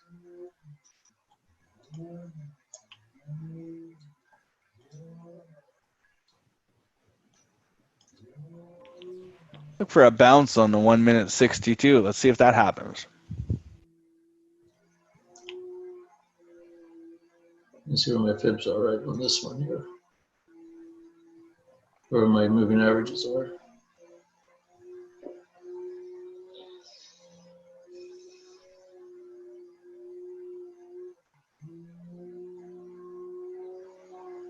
I have to reboot my computer before the end of the day here. Yeah, I've been having some computer problems myself. Things have been brutal. So.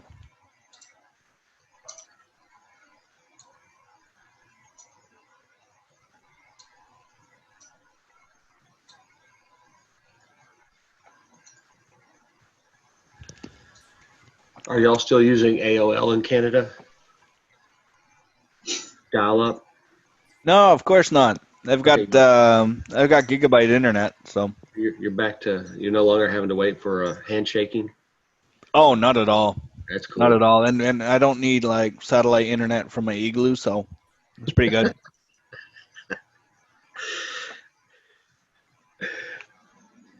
It is actually going to be almost 35 degrees Celsius all week, so it's pretty hot. It's like I think that's almost like 100.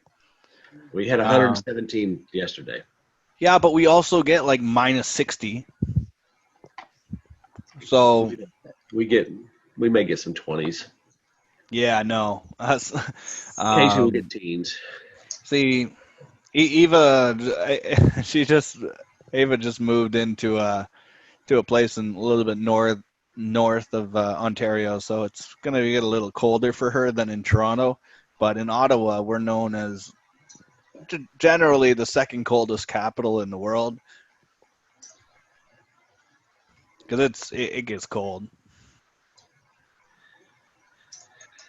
Here in Texas, we're known for our tornadoes.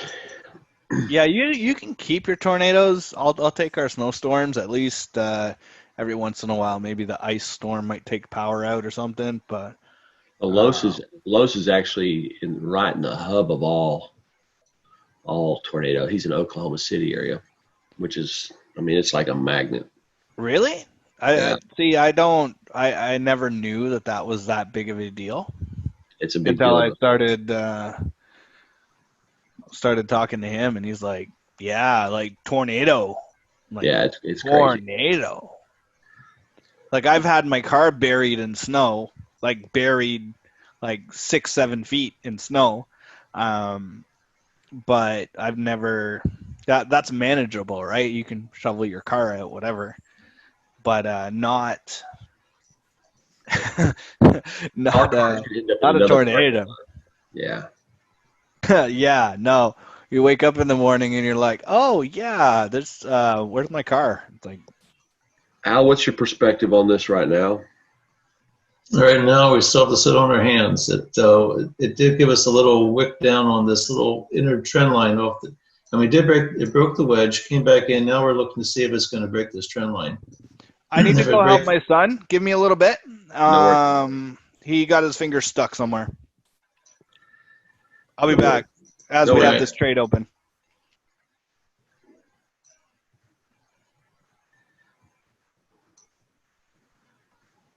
It looks very flat on a 5-minute, but it looks very nasty on a 1 minute. Well, it says just creating its own little trend right here and just trying to decide if it wants to bounce and go back up and break through the wedge, or if it's going to break through this.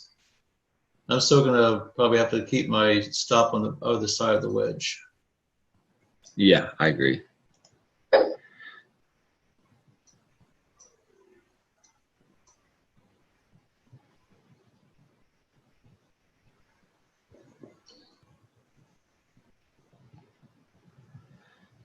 It's just wanting to fight, but it's not doing much of a job after the opening. It's like I had a nice push on the open, which makes me think it's going to go back up and retest that area, but it's hard to say. There's our fib lines here. We have still fighting this green fib line.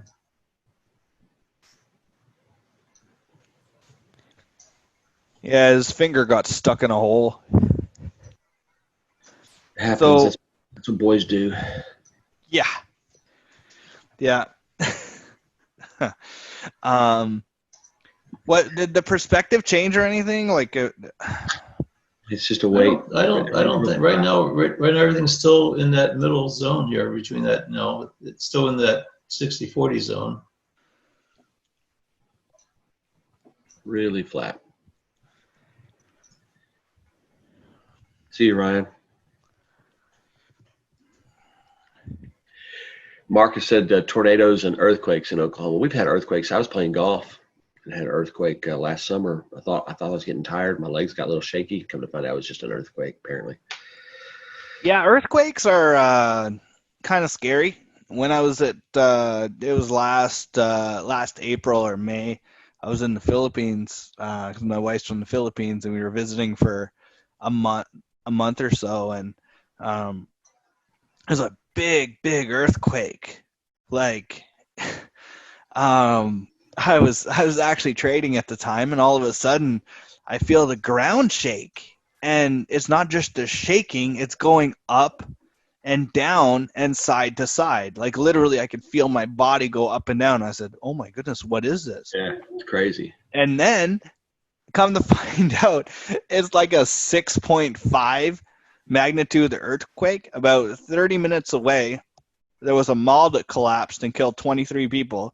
An hour away, we were an hour outside of Manila, and in Manila, you can actually go and check the videos.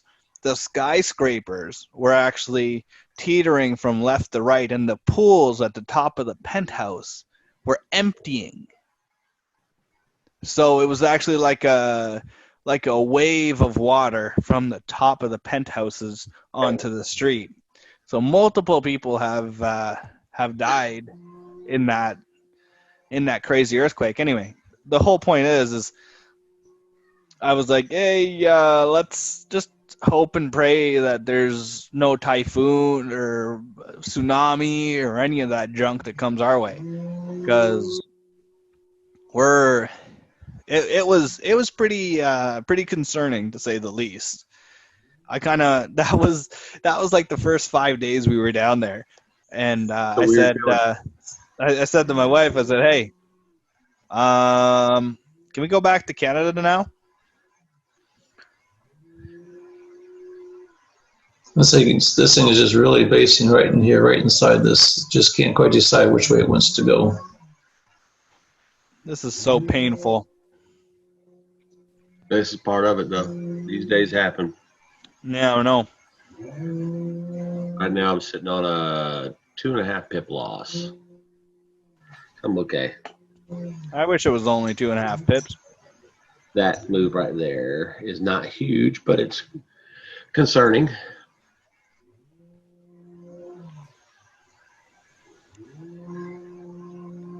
And I would have been in profit on my original trade. Now we're getting a bounce on the bottom of that trend line, so let's see what's going on.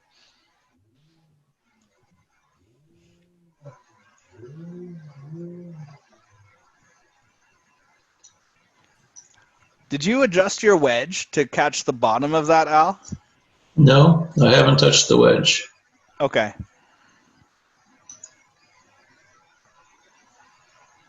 What's our other indicators say? Whole short, long, short. Oh, Right now we got a 3-point spread on the Swiss to the downside on all three charts. And I just went ahead and closed out this whipsaw game. Take my small loss and run. I'm going to hold on for another second and see if this day of pain can end. But that is concerning.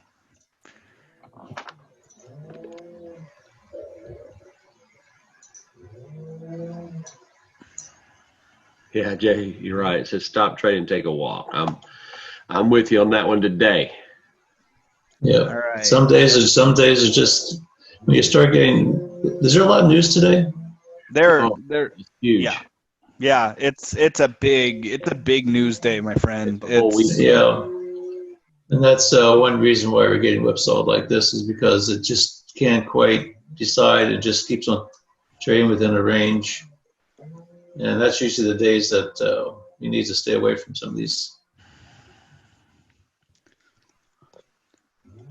I've got it bouncing off the median of a pitchfork right now, so if that candle closes like that, I'm done.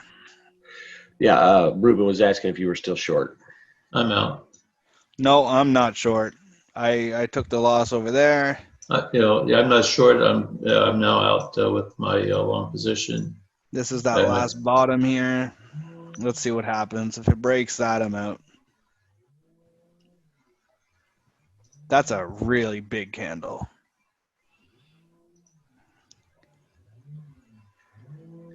We did go trading through our breakout, just so you know. You may want to take a break. And this happens. Some of these, especially these news days, we need to be careful of whipsawing. This you've seen a perfect example of that today. Yeah, you can't be afraid to lose. That's the other thing, right? Like it's just par for the course, as my very good golfer friend would say. The market opened. We did have the opportunity to get a few pips here. Let me see how many puts them left. And I was able to get out on time with this. I love my swing trade. That was 5 pips is all you got before. If you got in right here at the middle of the zone, you got 5.5. Maybe you were able to eke out 6 pips. It looks like it's going to be the same type of scenario down here, possibly. At the break, come back in.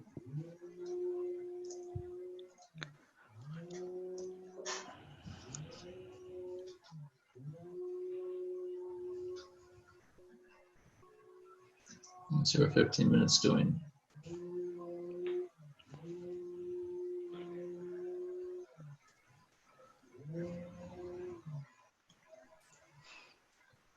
We're This getting was some. the close of the 9:30 candle, so it's 9:45 right now. What's our time? 9:45. Yep, just got the candle closed. That's some. We're getting some pretty Remember I was big saying candles earlier right on, we can now. run into some problems in this area, so just be aware of that if you're still short. Yeah, we got some pretty big candles here. Compared to the previous candles that we've had, we're getting Much larger. bigger and bigger candles. So let's see what happens here.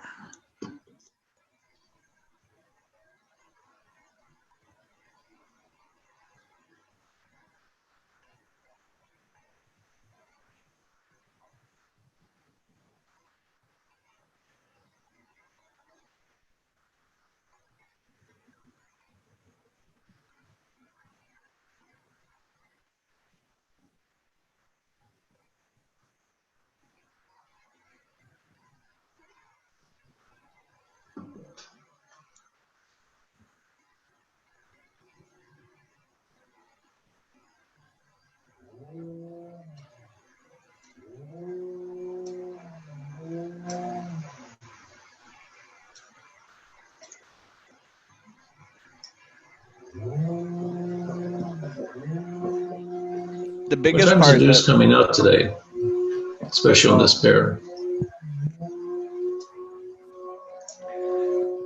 let's see what happens.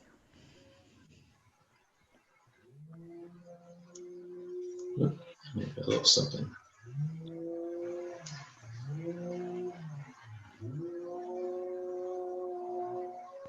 Are you on a boat, Al? Is that what's going on? Yeah, can anybody hear me? Yeah, he's got a sick cow in the living room. Oh, Yeah, he's I didn't carrying know wood. you were a farmer. I thought you were flying. I thought you were Cow sitting. cow sitting. Yeah. He There we sounds go. happy. I Now think, I think I lost everybody there for a few minutes. We're making fun of you. It sounds like you got a cow in your living room. There's something's going on outside. I don't know what it is. Sure, it's outside. yeah, I'll call my veterinary friend so that we can get that dealt with. That sounds very serious and could be painful for the cow. You could probably end up with a mess in your yard. You can see how this thing just bouncing up between plus or minus 2 pips of the of that wedge.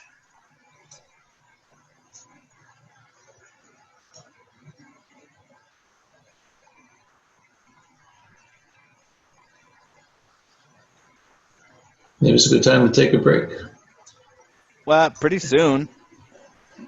It's 9:45 your time, right? We got till 10:15 to go. If there's any other alerts, y'all want to take a break?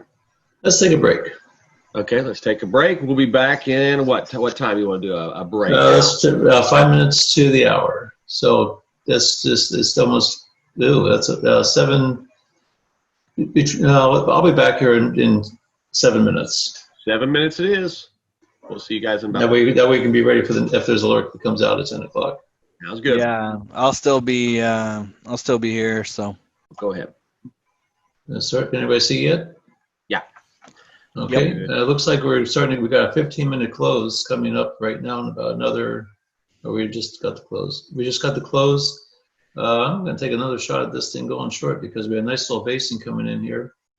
And right now we've got the 3-point spread. I'm going to take a small position on this one, but the fact we got this, actually, no, take that back. It did not close just yet. It closed right on our 2-pip extension on our line. You're against some basing right now.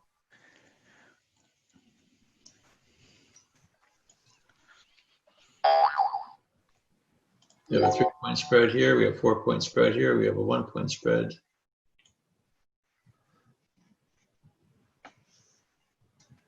And so right now it's bouncing right off of this yellow line right here, which is exactly where we thought it would. which is about right where we thought it would bounce. Is that your B, or is that your B's below that? That's my B. Or And from D. here, see, that's at the B right here. Yep. It broke below the D. Here's my B, and here's my 2 pip entry zone.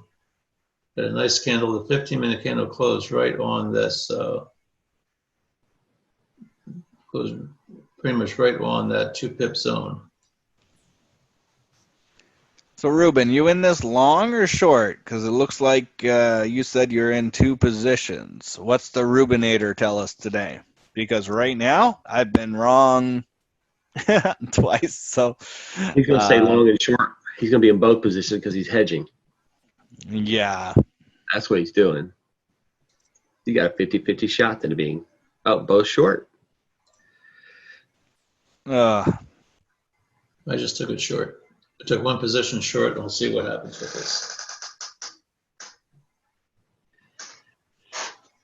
Hopefully it happens in the next 13 minutes.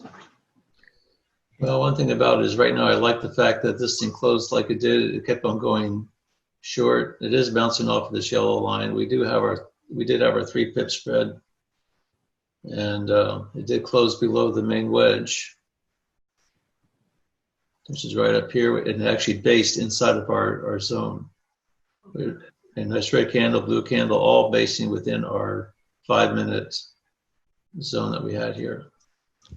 Yeah, and it made a lower low, and it hasn't gone that low since B. What are we looking at, like 5 a.m. this morning? Your B point, yeah, wherever that big B point is. So I'll see what's happening here, and then maybe I'll swallow my pride. And moving average wise, let's see where our moving averages are on our 15-minute. All of our moving averages are in the right direction. On the 15-minute, we have our 62, 13, 5. On the 5-minute, 62, which was where this thing popped up out. That's where it challenged on the 62. On the 5-minute, all of our moving averages are in the right direction on all 3 time frames, and now the Swiss is starting to show some strength on all 3. So.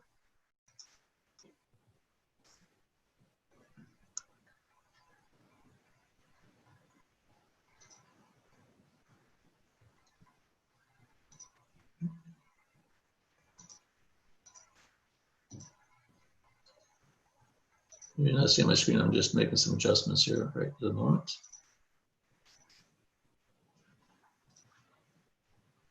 You're doing that market maker thing. Yeah, did the market maker thing. Yeah, well, turn it around. Can you turn it around? Yeah. That's what I just did. I just turned it around to my direction to go short. Oh, no, that's not what I was talking about. No. You don't listen very well, my friend. Andrew said he just removed all his stop losses so you'd stop doing it. Oh, that's gross.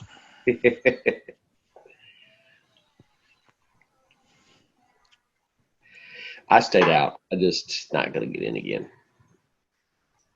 You know what? Some days just suck, and that's just part of it. You know, some people do very well, and some people don't. So the key is to don't get yourself caught in losing trades after losing trades, and then finally decide it sucks. Right. Trade 1 or 2, then be done. Yeah. Your question, Christine's asking, Al, which candle did you get in short on? Which candle did I get in short on? It was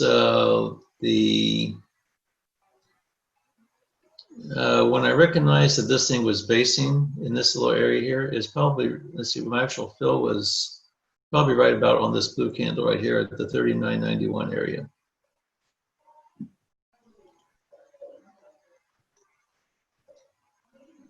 Pretty much looking right when that 15-minute candle closed right on this, our zone line. Basically, the 15-minute candle closed outside the wedge right at our 2 pip target area.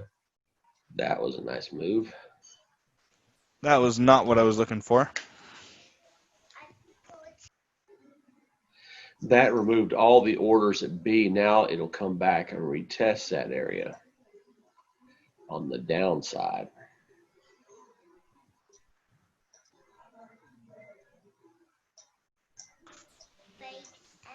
Well, my whole moving averages are red on this one. Swiss is strong by 6. Swiss is strong by 6. Swiss has got a 3-point spread on this. We have 5-point spread on the Swiss on this one. And that move wasn't as giant as I thought. It's just he's got his screen blown up, so we can see it clearer. It's only a few pips. It's not a big move. Yeah, that's what, 5 pip, that last 1 minute candle, a 5 pip move. Maybe 91 to 89. It's only 2 or 3 pip. Oh, really? Maybe my eyes are all messed up. He's got it all. Well, we've been looking at 1 pip moves. Yeah, that's what makes it hard, because everything, even a big candle is only 2 pips. But right now, I like the fact that it bounced off my 62 way up here on the 5 minute. That's one thing that kind of head faked us. It came in at 62, bounced off of that, and now it's came and broke at the bottom of the wedge. And all my moving averages in all 3 time frames are in alignment. I got a question in the average. chat box. One of our traders said the way he drew his wedge, it only just broke the wedge to the downside. I'm trying to. Did you move your wedge? That's fine. I did that. I did that too. If you adjust your wedge more, then it just broke out of the bottom. But you're gonna have to adjust your wedge after the time of the alert. At the time of the alert, it didn't break out of the bottom yet. So just understand that we did adjust it on the 1 minute chart, and Al and mine's were exactly the same. Like to the pip, our angles were right at the same point. And then I adjusted mine a little bit further out. And right now I'm contemplating just closing everything out and walking away with a pain in my backside.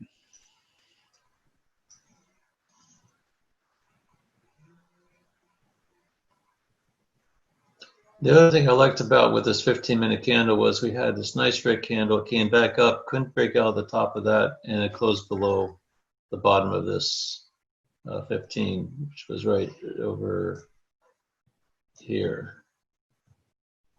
So this is basically going to be my stop area at 9,400. It broke out, so that's basically 7 pips from the red trend line.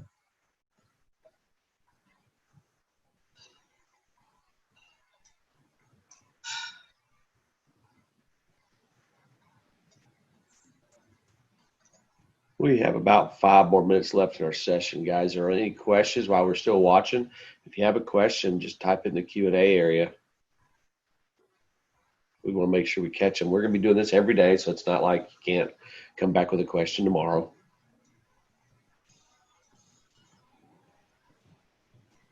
That's a pretty strong move up, Al. Yeah, we're getting these really strong wicks at the top and the bottom of these moves, and that's a little bit disconcerting here. But the question in the chat box says, "Are we going to be in the same Zoom room?"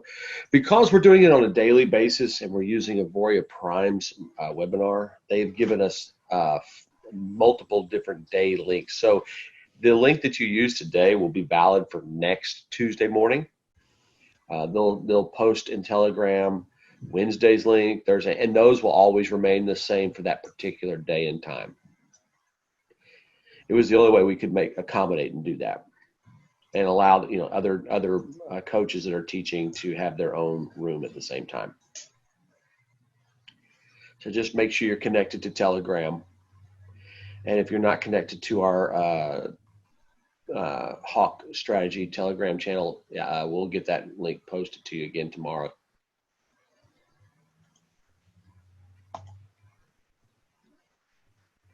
yeah, where do we find that link, Brian?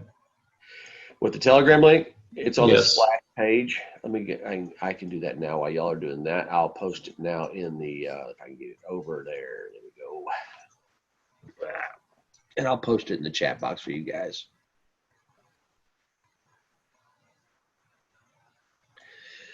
There you'll find little helpful things from time to time.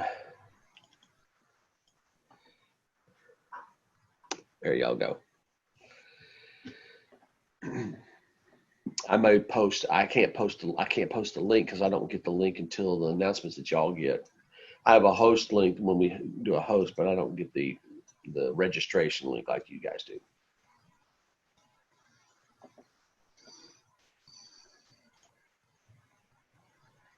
Still like it down, Al.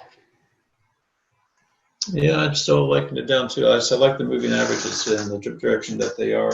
I still have the holes are still good. The RSIs are still pointing down out of the 40-60 range.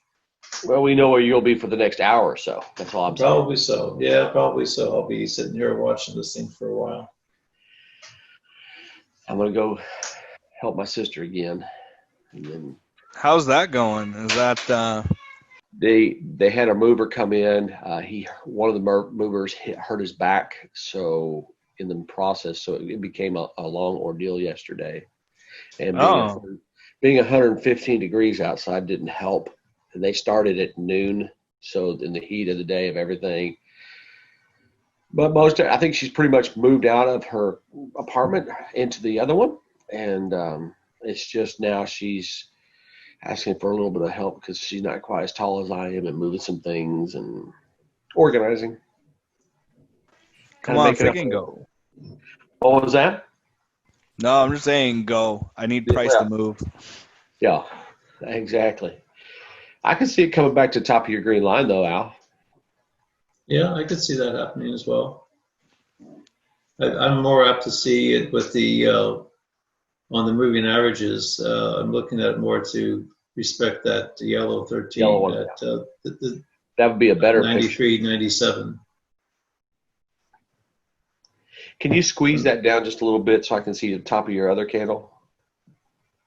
It's right up here. So you've got a flat top. Pretty much.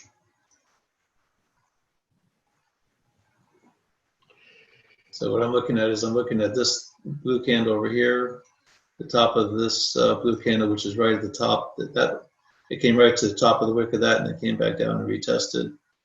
And I was looking at the bottom part, and so it's just ranging.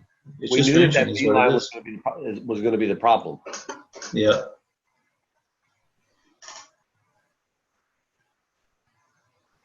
And again, we talked about it last night in the swing session. Not a lot of swing trading is really strong right now because our ranges are so small and everybody's flat, and political, COVID, whatever you want to call it, has really caused the bigger pictures to be really, really range bound. Yeah, overall, most of the currency pairs are forming some pretty substantial wedges. So they're consolidating really, really hard, especially the majors. I just feel at some point, the U.S. dollar has to gain some strength. And when that does, as we go, the world goes.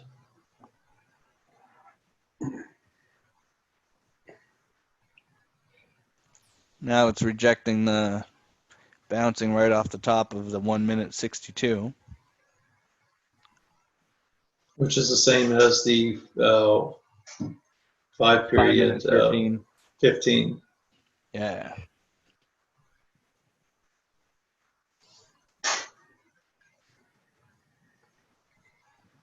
So there was a real battle going on between the buyers and sellers right in this range between the 9,400 and the 93.90. Basically, it's ranging in a 10-pip range. But once one of them takes control, it will probably, the fact it's been basing for so long, once one takes control, it's probably going to be a significant move. All right, guys, our time is up for this session. Al, kind of keep an eye on it. Take a picture of it if it happens to work out for you. Yeah, I will keep we'll post it in the Telegram channel. Okay, we'll do that. And that way you have it.